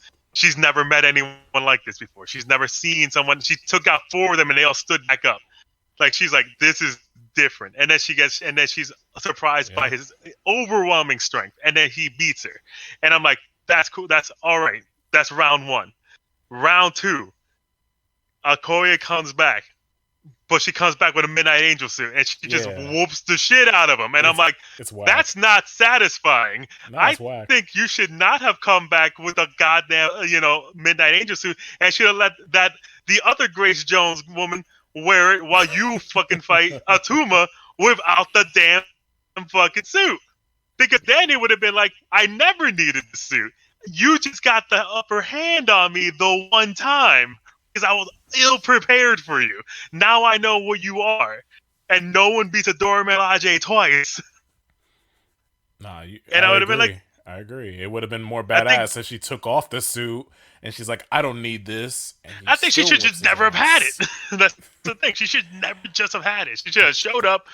Well, like, warrior! And then speaking to him in freaking, his language. And he like, oh, you speak the mother tongue. And then, talk to the answers. And then she fights him with fear because, again, she makes a big-ass fucking stink about, what's her name? The other freaking Adora Milaje who comes out with 2 freaking glowing vibranium daggers. And she's like, sure, they gave them to me. She's like, where's your spear? and it would have been like, it would have been great. She shows up with just a spear and whoops his ass, and been like, "Yes, didn't need that stuff. Didn't need that stuff because he just got this jump on me the one time." She comes back, beats him without it. It would have been like, "Yes, exactly. That's why you're the general." Yeah, I would have been satisfied if Okoye became the new Black Panther, man. that's just my stance. Like, I feel like that would have been awesome. But, we got... Yeah, I wish... I would have been more okay with Shuri taking the mantle if they just had at least one conversation. Like, all right, I got the herb. Like, should I take it? Should I give it to someone else more experienced? Like, there was no conversation. She just made that shit and she just drank that because shit. it was always supposed to be the family. Like Black Panthers have always been the family line. Yeah, but come on, man. They could change the rules. That's true. I'm not saying no, but it's always been the family line. It's always been in the bloodline of T'Challa and his family. That's why Shuri was the next in line. She becomes Black Panther. Like, unless no someone one best no one in combat on the whoever waterfall. best in Conda becomes king. Oh, so King is not automatically Black Panther? No. That's why at the end the Black Panther is the protector of Wakanda. The protectors of Wakanda have normally always been the king of Wakanda, but the king doesn't need to be the Black Panther. And like whoever becomes king of Wakanda is just Wakanda, like the king of Wakanda. But so Winston Duke that's why is Winston king, basically now. Yeah, right? Winston Duke is king of Wakanda currently. Shuri is just a protector and the new Black Panther. Okay. Yo, what'd you think of that fatality she performed on Namor with the jets, the engine jets? She was like, Wakanda Forever. I was like, that was hilarious. That's another one of those things I'm like, okay, I'm glad those engines still work. I think the whole thing blew up, but sure, whatever. Man. Like, yeah, oh, yeah. Also, you knew who the AI voice was? No. Oh, wait. Trevor Noah. Yeah, Trevor Noah, I was going to say. Yeah. I found that funny that they added. See, that's another thing. That's another reason why I'm like sort of like weirded out by what's going on with Wakanda in terms of like the new status quo. They're becoming more and more Tony Stark, and I'm like, I don't know why you guys are becoming Tony Stark. You guys never needed to before. Like now you have AI with fucking voices, like fucking with celebrity voices. Like why? Like now you have freaking Iron Man suits with the Midnight Angels. I'm like, but why? You've never needed this before. You guys fought an alien invasion without any of this, and you still won. Like you held the ground. I don't understand why you need Iron Man suits now. Yeah, that's another weird thing I have with this movie. Like, I was excited to see more of Wakanda and just the place in general, but I feel like we just got the same marketplace, same street, same throne room, same laboratory. I'm like, geez, like, for a civilization that's supposed to be, like, super massive in scale, I feel like it's super small the way they show it off in the movie. I think we got less of Wakanda in this movie than we did in the last one. I think we got not less than Wakanda in this movie. I think we got about similar amount, except for like we didn't get like more fields, like when T'Challa was like looking up on the fields with like Nikita, or when that one border side that had fucking Daniel fucking Akula, like who's not in this movie. Yeah, Daniel Kaluuya, who's not in this movie, because her husband's arrested. Like he's in jail. I'm like, all right, I guess. Yeah. That tribe should still be there. Those dudes with their capes. Where the fuck are them? Like, where are those guys? It's just it's still crazy that they killed off Ramonda. Like that family is so tragic, man. Oh yeah, that's another thing. That's something I actually want to bring up. That's a great thing that's why I like speaking Viola Davis' character so much. There's that great moment after Shuri gets kidnapped, and I said Viola Davis. Yes, you did. My bad. Sorry. Angela Bassett. Angela Bassett. I'm sorry. I mainly said that because of freaking Black Adam. Freaking the character. No, not Black. Well, Black Adam, yes, but they were both Amanda Waller. They were both Amanda Waller at one point. She was Amanda Waller in Green Lantern. Angela Bassett. But Angela Bassett, I love. It's a great moment after Okoye comes back and pleading that she lost Shuri, and says that she's gonna go out and get her. And she's like, "No, you've been stripped of your rank." And she's like, "But I've given everything." And she goes like, "My family is dead. Do you think I haven't given enough?" And I'm like, "That's really good." And, that like she's a queen in mourning, and she has not only lost her husband in the last 10 years, like last 7 years, has lost her son, and now her daughter is freaking missing. Like, she has gone through so much, and now she has to be the queen of Wakanda, having to make these decisions, and that she knew full well calling Namor from the fucking thing would put a target on her for rescuing her daughter from from Taklukan. So I'm like, when she dies and freaking Namor attacks the city, attacks Wakanda. Like, it's such a freaking crazy moment. It's reminiscent to when freaking Namor does it in the comics. In the comics, he did it just himself with fucking the Phoenix powers. But here is really good. I liked when he's confronting all the fucking aerial ships, and he's just doing his thing, and he's freaking attacking the stuff. And he does the water bomb to freaking and I do like that freaking Queen Ramonda decides she's sacrificed herself to save the girl. She saves freaking Ironheart, and I'm like, that's a valiant thing. She didn't want to freaking be the death of this child. Yeah, that's the whole reason why they brought her there in the first place, is to protect her, and she went out like a hero. Yeah. And some people said that maybe they should have had T'Challa go out in a similar fashion. Like, oh, why didn't he go out, give him a hero's But death? But well, not everyone can, and that's what makes the rallying point of death is sudden. Yeah, it's just so tragic that's another reason why I say that there's two conflicting fucking tones in this movie that are just going at each other. The Namor freaking attacking fucking Wakanda is the action movie part of this movie. Everything before that, T'Challa dying, the grief part of this movie. It's like just two different tones happening here. Yeah, and it sucks even more when you realize T'Challa just came back from the dead in Endgame just to die again. It's terrible. It's terrible. Yeah. Well, all right, let's talk about the post-credits scene, because before that, Nikita and freaking in Haiti found that funny. it's a good all reason. That stuff out there when she goes, yeah.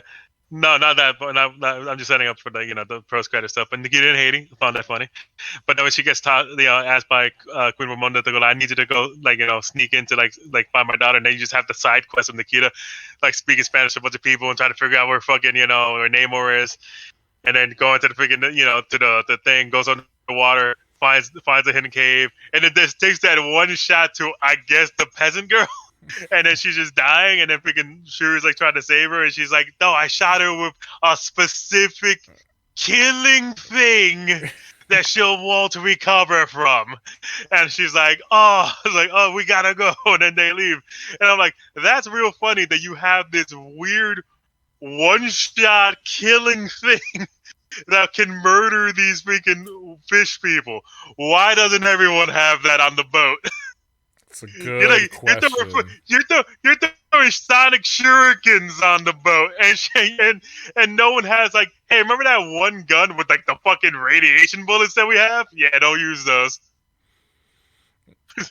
It's fucking stupid. It's fucking stupid. That's why I find that hilarious. Sneaks in, I got radiation bullets or some shit. She's gonna die no matter what you do. You would think they would have a stun gun, right? Yeah, I thought that's what she had until she points out, no, it isn't a stun gun in any way. It is a murder gun specifically for these people. Yeah, that's funny. So yeah, I wanted to bring that up because I was like, really? It's yeah, okay. Yeah, no one has it at the end battle. Yeah, besides that side quest and the post credits, Lupita Nyong'o doesn't have a lot of meat in this movie, which sucks because I like the character in the first one. But again, you see at the very end of the film, it explains why she was in Haiti. Well, before that, I do like the little bit right before the post credit. I do like the last moments that we say with Shuri, where she goes to Nikita, she goes to Haiti. After they reveal that Winston Duke is I challenged for the throne, and they made it clear that M'Baku's the new king of Wakanda, while Shuri is doing a sabbatical or some shit. So when Shuri goes to Haiti, she goes there and she then does the thing that her mother asked her to do early on, right before she meets Namor, which is burn the funeral robes. And she's there at the beach burning the robes, we sit there for a while. It's a very silent moment, and it's just there's no music, and I'm like, this is good. I like this. Yeah. It's a good tone, a good little send off. And then as you were saying, yeah, and then you get hit with the credits. You get that Rihanna song. Yep, which is it's a good song. She's been out of the made game for this movie. Minute. Yeah, she has another song during the credits too, and it's very, like I said, it's very somber. One thing I should point out: this movie was taken. The tone was more serious than recent Marvel flicks. It wasn't a laugh a minute like Thor: Love and Thunder. I appreciate that they scaled back on the comedy. But yeah, you only really got Riri Williams going, yo man, don't you change your clothes. I seen it that white lady in Indiana Jones or that and all that stuff, and I'm like, okay, I guess you're our movie reference character. Yeah, you're our Peter Parker. And M'Baku, he had the funny scene with the carrot and stuff like that. I do like that. They go like, "Quiet your bald-headed she-devil." He needed more screen time. Hopefully in He the did need next more. one. Another reason why I think other characters shouldn't have been. I think M'Baku would have benefited from a little bit more screen time. Absolutely. But then you get, Of course, one of the great things they call him. Oh God! Of course, you think we don't have books here? Oh, that's funny. so yeah, at the beginning we were talking about like, oh, they should recast him. Well, at the post-credit scene, They did the next best thing. Yeah, the movie decides we're gonna have our cake and eat it too. It's revealed T'Challa had a son, and he's named after him. Well, And what was his? What was his? Because he says His Haitian name name? before he says, yeah, his Haitian. I forget what his Haitian name was. I don't remember what his nation name Damn, was. because he said a name first, and then he goes like, but my real name is T'Challa, and I was like, Yeah, that was the moment where like I didn't cry during the movie, but I teared up at that point because that kid looks just like Chadwick Boseman. I was should have like, looked up who that kid is. holy Like, shit. I wonder if he's actually related to anybody. As soon as they come walking down the beach, I was like, no. And you see the kid's But face, and you're like, wow, it looks just like him. Like, holy shit. And Can I say that I actually, like, as I was watching the movie, I was like, I feel like there's gonna be a kid somewhere. oh, so you called it.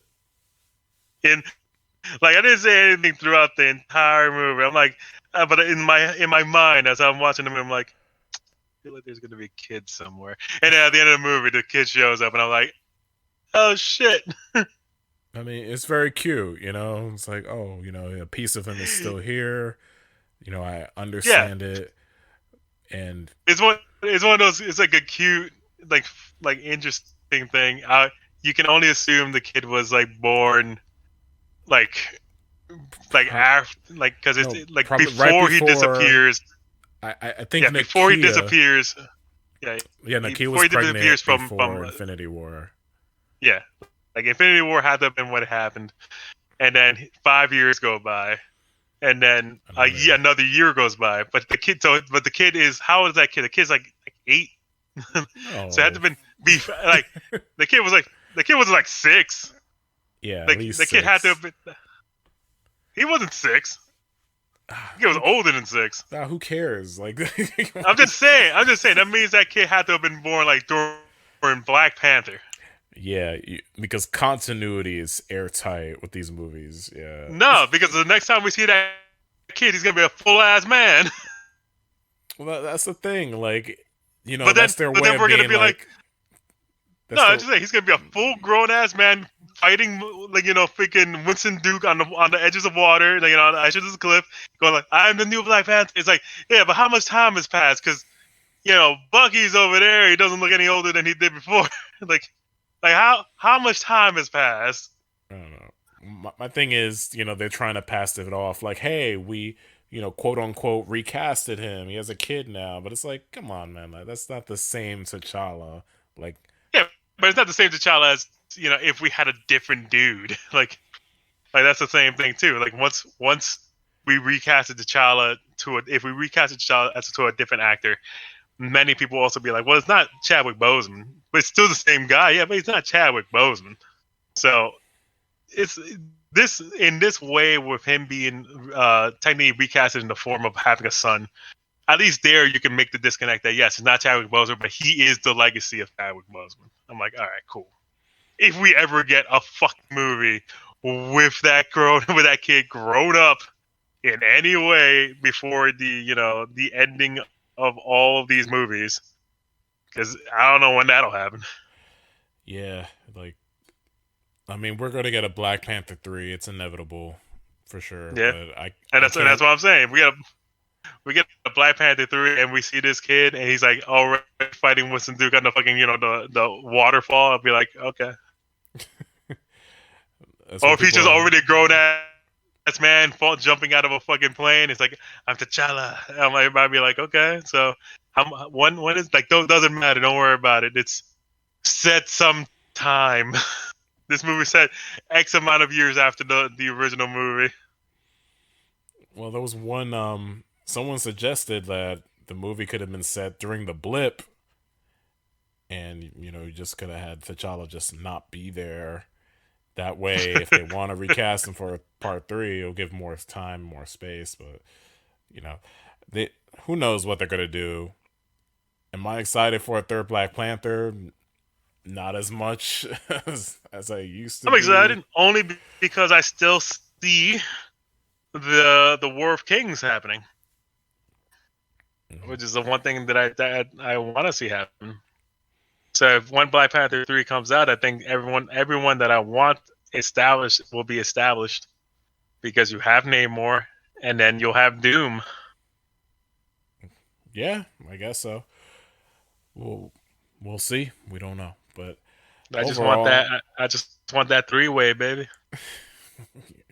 I'm sure that 3-way is on DeviantArt somewhere. Hell yeah. Doom with his fucking metal mask going down on fucking Fishman. That'd be great. Overall, I thought the movie was solid. I think it's the best movie they could have produced under these circumstances, that they didn't want to recast. I appreciate it, but it's not something I'm going to be like rewatching anytime soon. But overall, everybody worked their ass off, and I'm glad they gave us a decent movie. The music was pretty good too. The music is always good. So yeah.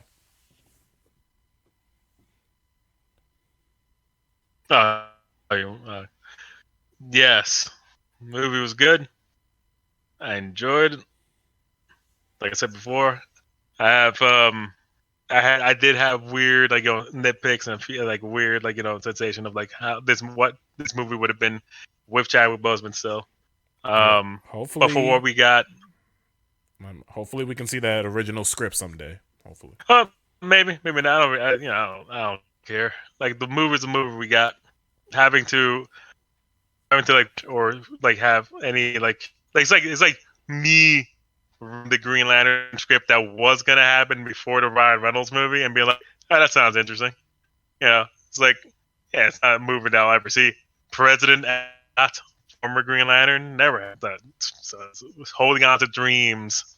But yeah, this movie itself, again, it's for what it is and how they made it. Ryan Coogler did a fantastic job creating this movie.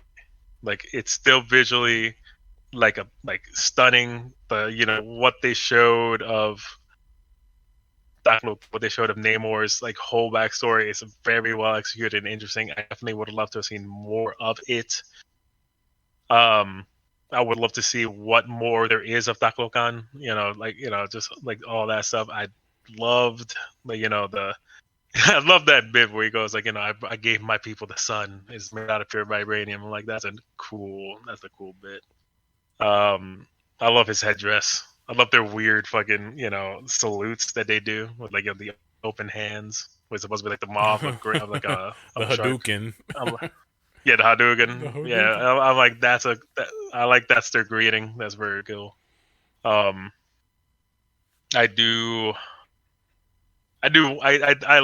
love that. Yeah, again, no qualms. He straight up, I'm a mutant. Yeah, don't even get it twisted. I'm a mutant. I'm not even gonna try to be like I'm something else or other. No, mutant. Don't get it twisted.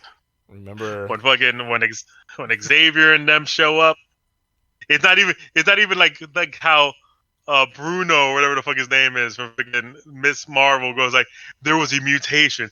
No. He's just I'm a mutant. We don't need the stinger. I don't need fucking X-Men stinger. I'm not part of those guys. I'm like, that's cool. That's that interesting. Everyone gave fantastic performances. I wish I could have seen more of certain ones. Again, as much as I ragged on the fact that I could take or leave, Martin Freeman, Julia Louis-Dreyfus, and freaking Natasha. I forget what her name is, but it's the woman who plays Riri Williams. Dominique Thorne. They're Dominique Thorne. Thank you. They're all fantastic. I would love to see. I can't wait to see them in their respective property rather than just bogging down a sequel to another property. I would love to see what they do. I would love to see what happens in Thunderbolts and see freaking the Iron Hearts series and see where that goes. Yeah, like I said, it was a good movie.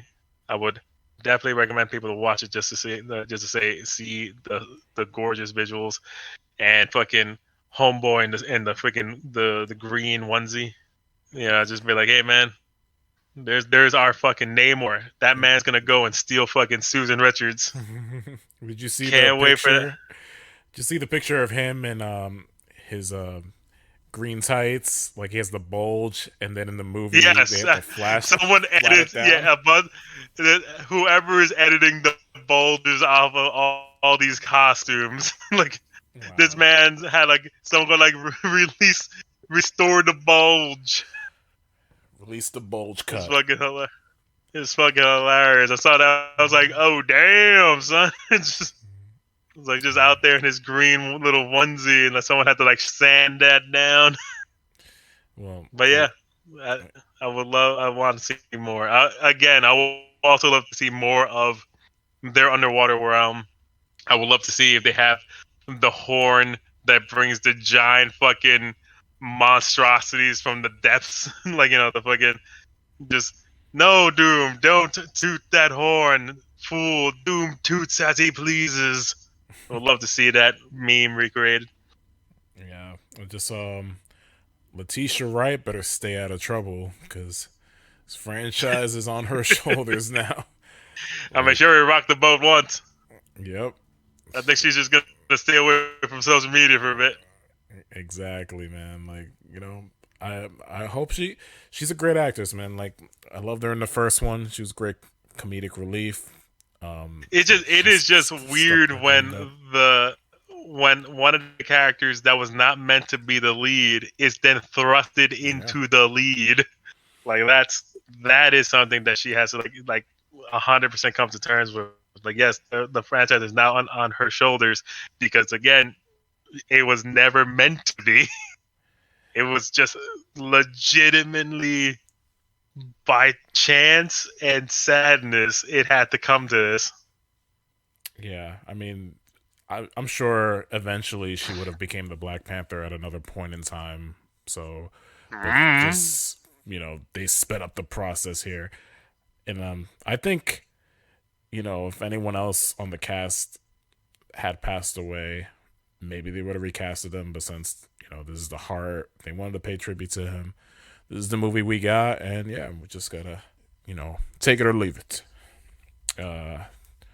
Thanks, Frankie, for talking Black Panther with me. So it was a good time talking comic book movies. Wakanda Forever. Yeah, Wakanda Forever, man. Hopefully in the third movie we can see more than just 4 sets. I mean, we only saw 4 sets in the first movie. Like it's not that it's not that crazy. You know what I want to see? I want to see a Wakanda club. I want to see their party life. I want to see their nightlife. Their nightlife in Wakanda? Yeah, that'll be interesting. They all study. They all super geniuses and studying martial arts behind the scenes. That's why everybody knows how to fight, man. That would make sense. Like I said, I just want the movie to show me that. Show me like a school of people training in combat, and I'll be like, okay, everybody grew up learning this shit. It's believable. All right, man. I guess we'll see if Yoko has anything to say about this movie. But until then, thank you for listening. Also, predictions. When you see the kid, the next time he's a grown-ass man, he's going to know how to do stealth fighting because his mom is Lupita Nyong'o's character, Nikita, and she's a stealth fighter. So when fucking Frisky starts saying shit like, oh no, I don't know how he learned how to fight. He wasn't trained. I'll be like, his mom knew fucking stealth combat. Well, yeah, I know Nikki knows how to fight. That she would probably train little T'Challa Jr. Are you gonna question it when you don't see it happen? Well, I don't know, man. This kid has to grow up first, unless they're gonna have him be like a Robin. Next movie, grown ass man. You're calling it. All right, we'll see. All right, take care, everybody. Same bat channel. Same Wakanda time. So we got Frankie's side of the Black Panther Wakanda Forever discussion. And of course, you heard my thoughts. Just to, I don't want to bore the audience, I don't want to repeat myself too much. I thought it was a solid film without Chadwick Boseman. They did the best that they could. I just felt like they should have recasted the character to continue his story because I feel like it's simply incomplete. He came back for Endgame and then he just dies off screen. It's sad. But what did you think of the movie? I feel like little me, the baby, like the 10-year-old, 13-year-old version of me would have died for this film. I would have been Suri, period. I would have cosplayed her. I would have just drawn pictures of her. I would have actually drawn black people as a child because it got me. I had a lot of feelings, like good feelings, mind you, but I had a lot of feelings from this film because there was just so much to unpack. It was a movie about going through the stages of death.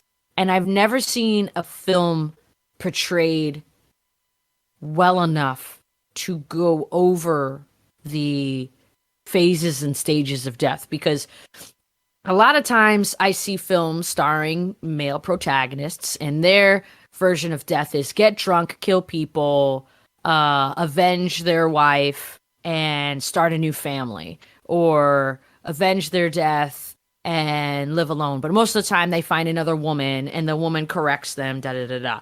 This is something like like Suri was like, I blame myself for my brother's death. And even though I know it's not my fault, I could have helped. I could have been there.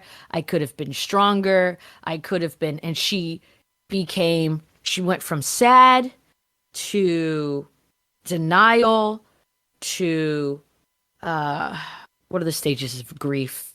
I think there's 7 stages of grief. Let me look it up. Sorry. 7 to 5 stages of grief. Yeah. So going through that, I felt for her, definitely the denial, the depression. And the depression was when she was just going deep into her work. She was just ignoring everything and being in denial of like, I have to believe in the spiritual stuff. Like, logic is the only way. And I meet too many people in my life who think that logic is the way to get through everything. Not always. If you are grieving over somebody, and whether it be in a death or getting over a long love relationship and where you two separated, you could go through the stages of grief. And it felt like a deep film of, it was a deep film in the fact that it didn't have to be a woman starring it. It could have just been any person of any culture. You could replace Suri with anybody, and it would have been just a story about how do you deal with the death of somebody in your family that you love, especially when they die at a young age, and trying to figure out and piece together what would they say to me when they're gone. And Suri was trying to get those pieces, and she wasn't able to because she clung on to the anger more, or she wasn't through the angry stage. And because she clung on to denial, she wasn't able to see who she wanted to see, which I thought was appropriate because we're doing spoilers or no? Yes, spoilers ahead. Okay, spoilers ahead. So there's a sequence where she manages to recreate the flower that Killmonger destroyed. She takes the purple juice, and lo and behold, it wasn't T'Challa she saw. She wanted to see him so bad. She loves her brother so much, and she saw Killmonger instead. Wait. And I thought that was the Human Torch from Fantastic Ah! Four. Oh shit! Yo, it's funny because it's ironic because he set things on fire. He might as he might as well have been. I'm sorry. Go ahead. Go ahead. Um, no, you're right, you're right. It was very powerful on seeing because you're supposed to see in life the right person, which are the people you least expect. And I'll give you an example from my life. I had a job that I hate so much. I see, like, not to get too deep or too personal. I want to end my life. That's how bad it was. I was going through some racism, and it's subtle racism, um, work abuse, a setup for failure, rumors, and the rumors were bad, but they had no proof because I didn't do anything. And I had a dream one night. I crashed my car. It fell over the edge. And lo and behold, my grandmother, my father's mom, who died in 1999, I helped her out of the car. I got out of the car. I helped her out of the car. And I wasn't expecting her to be there. And she put her hand on my shoulder and said, like, everything's going to be okay. And then I looked up to the sky and I saw Jesus, and it was bright. So I knew it was him because I saw a thorn of crowns. I know it's really deep, guys. Just follow me on this. And basically they both said it's going to be okay. And soon after that, I had the juice to stop talking, stop living in anger, stop blaming everybody else for my issues, and I took control of it. And I got a better job, and I got paid twice as much, and it was like a new stage in life. So I related to Suri in that, like that anger controlling you, and you're not seeing who you expect to see, but sometimes those people you don't expect to see, you need to see, so you can learn that lesson to move on. And that's all I'm saying. I felt like that's the message I took from it, and how strong it was. The casting was strong. I love the action. This is a movie I'm gonna buy because I love the first Black Panther. I watched it a lot. But like my favorite Marvel movies are Captain Marvel and Black Panther, and there are so many other things that people don't realize, or they don't want to see, or they don't know or unaware of, that this movie has brought. Like, for instance, I called you up and I said, yo, Black Panther has black girl hair products. I was going crazy for that because they've never done that before. This is the first time in American history that there were black girl toys, black girl products, black girl t-shirts. And mind you, it wasn't a lot, but it meant so much to me. I almost bought the hair products just for the sake of like having a little piece of history. But a lot of people who complain out there saying that this isn't the film for me, or this is inclusive, da da da da da da da. They have everything and they don't get it. They have everything. And if you want to try to prove me wrong, let's go on IMDb and look up all the movies from A to Z and do a count, okay? Like, so I thought it was something that a lot of little girls need, a lot of just people need to see, not just because it's black representation, but grief. The story of grief. It was very respectful, as you said, and I enjoyed it. My only complaint was Ironheart. Like, she was just kind of there, and I wanted more from her, She looked like Black Samus.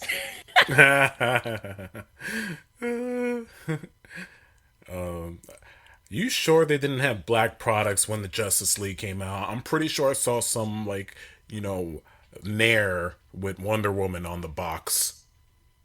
Ew, yo. You said Nair of all products.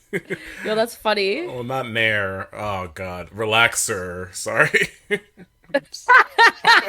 No, I'm no. sorry. I did, dude. The Hulk, She-Hulk had more hair products and just Damn. more products as a whole because DC doesn't do it right. DC's like, well, we'll just put some scrunchies and some silly string hair dye, Yeah. love lotion. DC stands for definitely can't. Ding, bing, bing, bing. Okay. So, from what I got from your review, it sounds like you were really satisfied with Shuri's arc in this movie. Correct.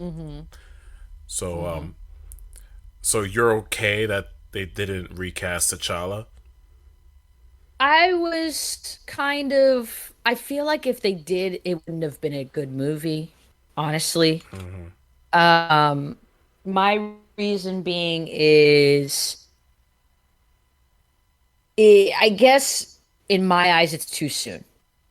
I think the time to recast will be when there's another movie. And I hope there's another movie because I feel like they did such a great, respectful job of it, especially when there were quiet parts. And although I didn't cry, I felt other people. I heard someone wail in the crowd. They were, you know, yeah. Yeah. Maybe they're sad because they ran out of popcorn and they had to go back and get a refill. No, I'm sorry. Yeah, right? Oh my God. So That's funny. yeah, so I'm basically just gonna be like throwing a few questions at you. So Yeah, sure. Absolutely. so did you feel like Shuri deserved to be Black Panther, or do you believe it could have gone to like Okoye or Nakia, someone else? Well, that's tough because I love those soldiers so much. I love them both.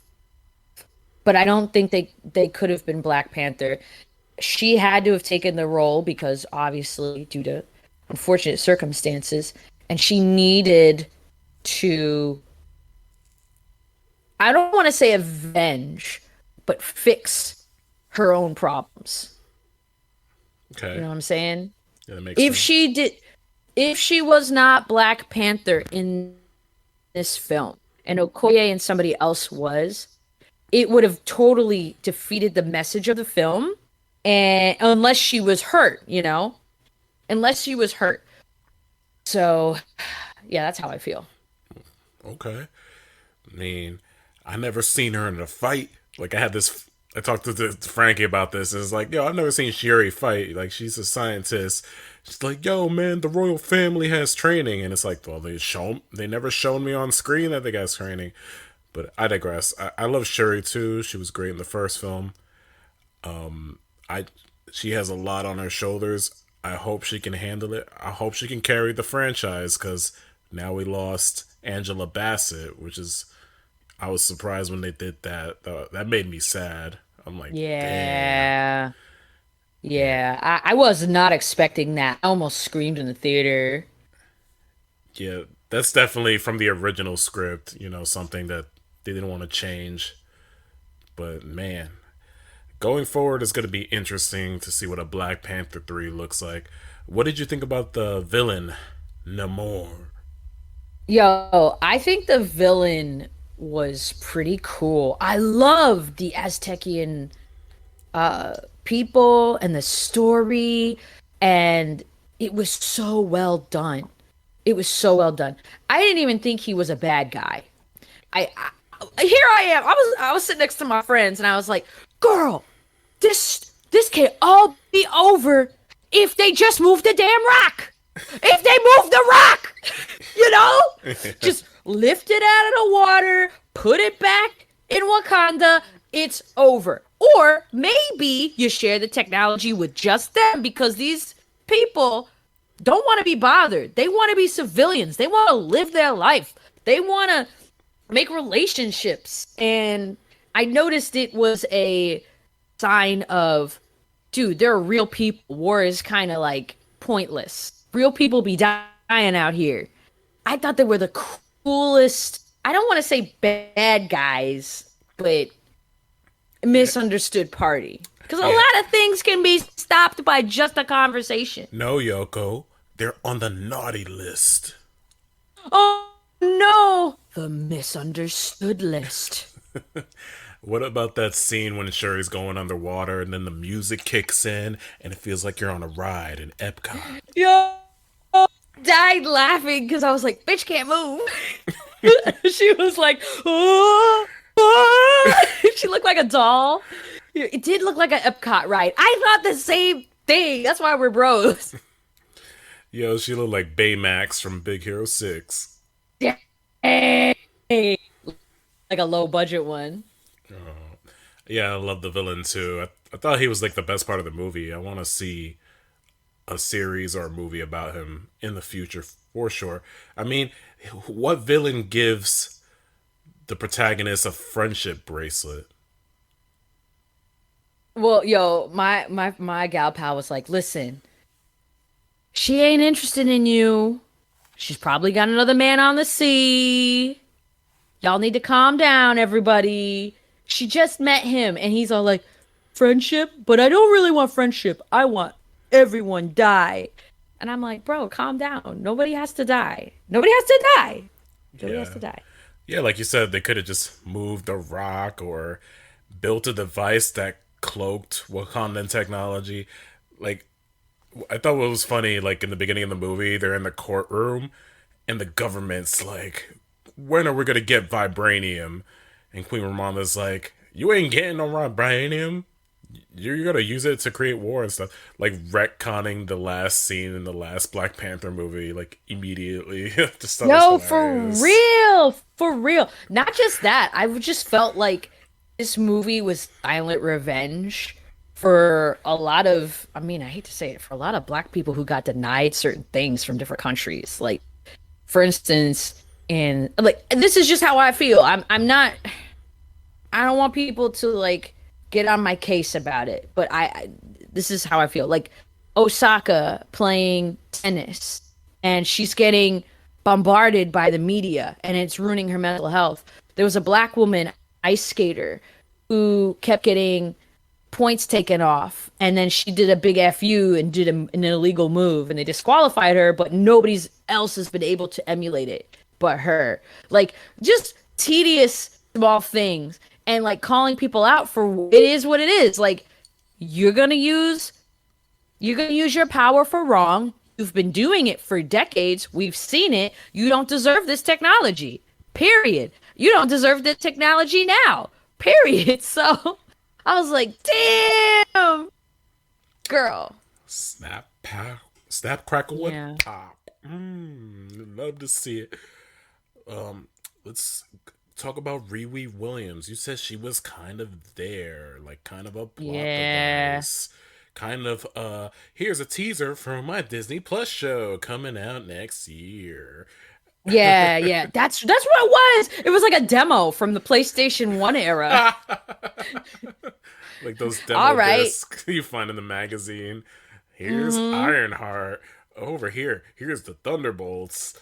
Yo, Elaine showed up in this movie and did nothing. Yeah, yo. I went over to my friend. Her name's Amy. She knows every actor and every film just like you do. And I was like, yo, what's Seinfeld bitch doing in here? That's the only reason why I know her. I forgot her name was Elaine, but I was like, where's Seinfeld bitch? And she laughed really loudly. Thank God we were in the back, because I ruined it. Oh man, I would have killed to be there. I would have cut so much ass on this movie. But besides her just showing up randomly to be like, hey, Thunderbolts is coming next summer.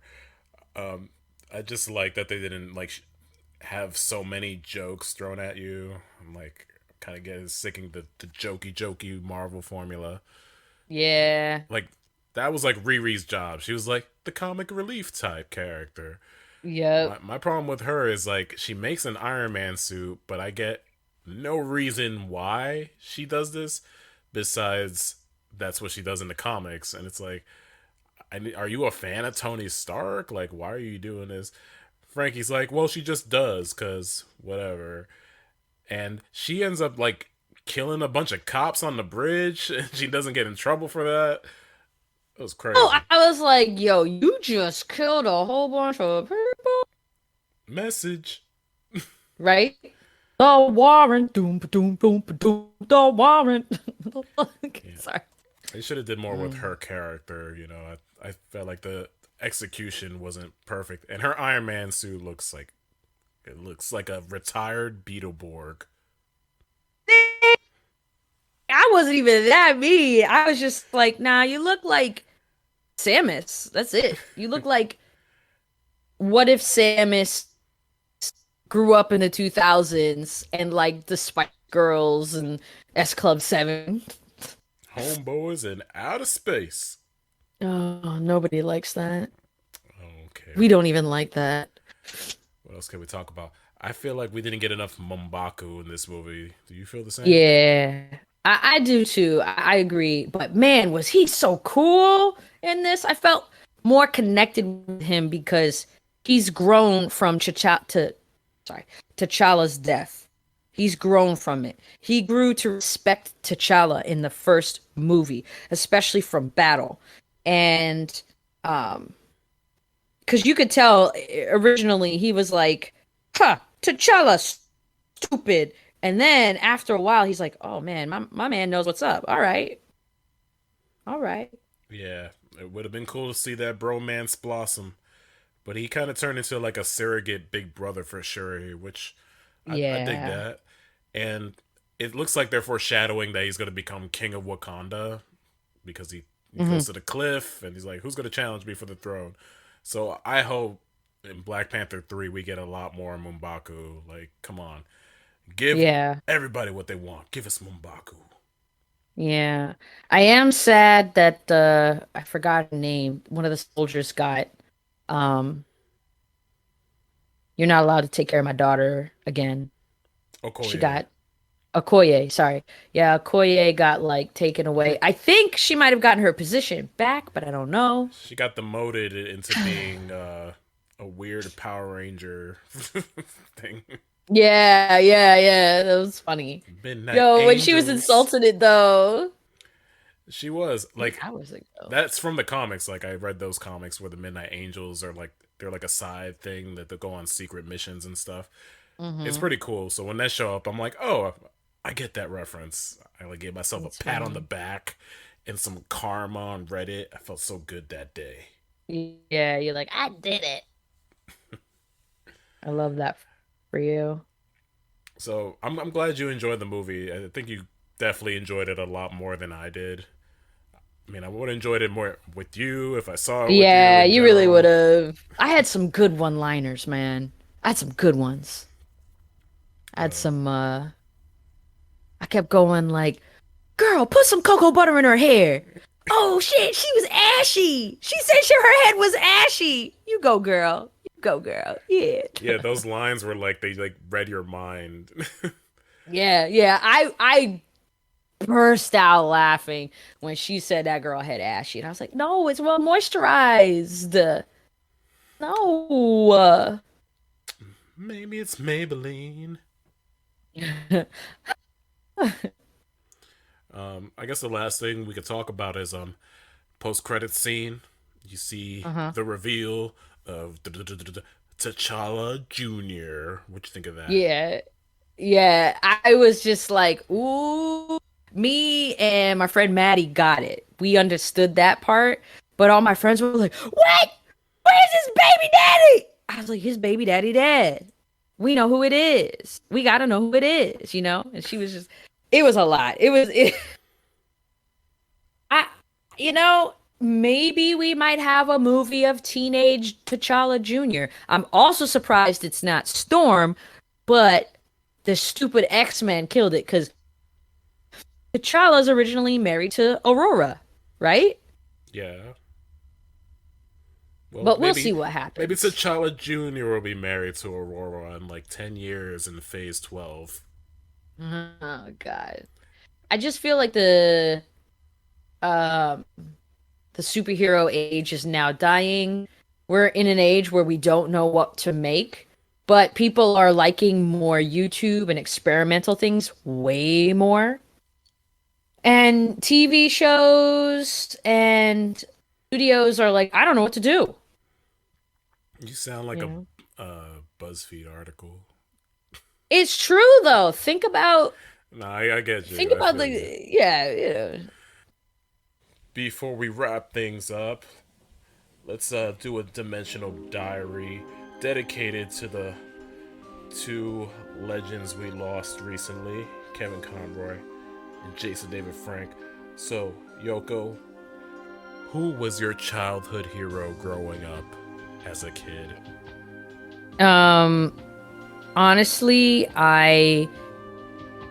Jason David Frank was a pivotal character in the Power Rangers, and it wouldn't have been Power Rangers to me later on without him. And when he left, it was like it felt a little empty, you know? He left to become a NASCAR driver, and then when he came back, he was a doctor somehow. You know how it goes. I thought when he became a UFC fighter, he even had dojos across the United States, Well, yes. including Florida. Well, yes, I was talking about the character of Tommy. So that was your hero? Well, he's one. I really enjoyed Kevin Conroy when I was a teenager. I didn't know who he was. I didn't start liking Batman until I saw the Batman Christmas special with Harley Quinn and Poison Ivy going on a shopping spree. And then I started reading the comics based off of the TV show. And I started drawing and emulating, because if it weren't for Bruce Timm, I wouldn't have been able to like analyze and figure out how to draw in his style, because to me, drawing people in that style. But I have many childhood heroes, and a lot of them are manga artists, so from Japan that are women. Give it a shout out to them. All right, shout out to hold on, Clamp. Clamp are a group of women who made manga, and they were like the only female comic book artists I actually knew of. And Naoko Takeuchi, who is like a bajillionaire because of Sailor Moon. Without Sailor Moon, I wouldn't have had friends, honest to God. And without Sailor Moon, I wouldn't have known how to socialize and overcome a lot of my fears. So that's that. It's more like childhood sheroes. I It's annoying. Give me that know. nanny laugh. Yeah, you know, if you know me, growing up, my heroes were the Power Rangers, basically, not just Jason David Frank, you know, the OGs, Austin St. John, Walter Jones, Tui Trang, Amy Jo Johnson, David Yost, Steve Cardenas, Johnny Young Bosch, Karen Ashley, Catherine Sutherland, all of them, you know, from the OG era of the show. Yeah, man, that was my bread and butter, man. For Christmas, I ordered the Dragon Dagger. Oh, snap. Yeah, because I have Saba, the White Ranger sword, but I never had the Dragon Dagger, and I've always wanted it. I just never got around to like purchasing it. But since he passed, I was like, I need to buy this, you know, just to remember him, you know, and the good times as a kid. And you know, the way he passed was very, very unfortunate. That's why here at the Dimensional Rift, we encourage you to reach out to your friends and family and just check up on them and ask if they're okay, because that can make all the difference in the world. Yep, absolutely. I wish I had a sponsor with BetterHelp, but I'm just gonna say, if you can get therapy in any way, shape, or form, don't be ashamed. You don't have to tell anybody you're going to therapy. Just do what you have to do to get help, because there's so many people out there who are angry and confused, and they feel like they need to scream and yell at their family members versus confronting themselves. And you don't have to do it alone. Never alone. It's the holidays anyway. Go hug somebody. They might need it. All right. With that being said, I think we got another episode wrapped up in the can. Any last words? Oh, no last words. I think just everybody have a good day. Take care of yourselves. Do the best that you can, and you matter. Exactly. You matter. We all matter. And check out Yoko's coloring book. I'm going to put a link in the description so you can maybe purchase it. Give it to a loved one this holiday season. Thank you for listening. I know it's a long one. Have a safe holiday.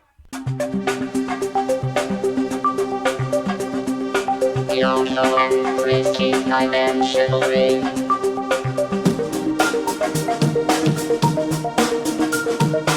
Yoko and Frisky Crime and Chivalry.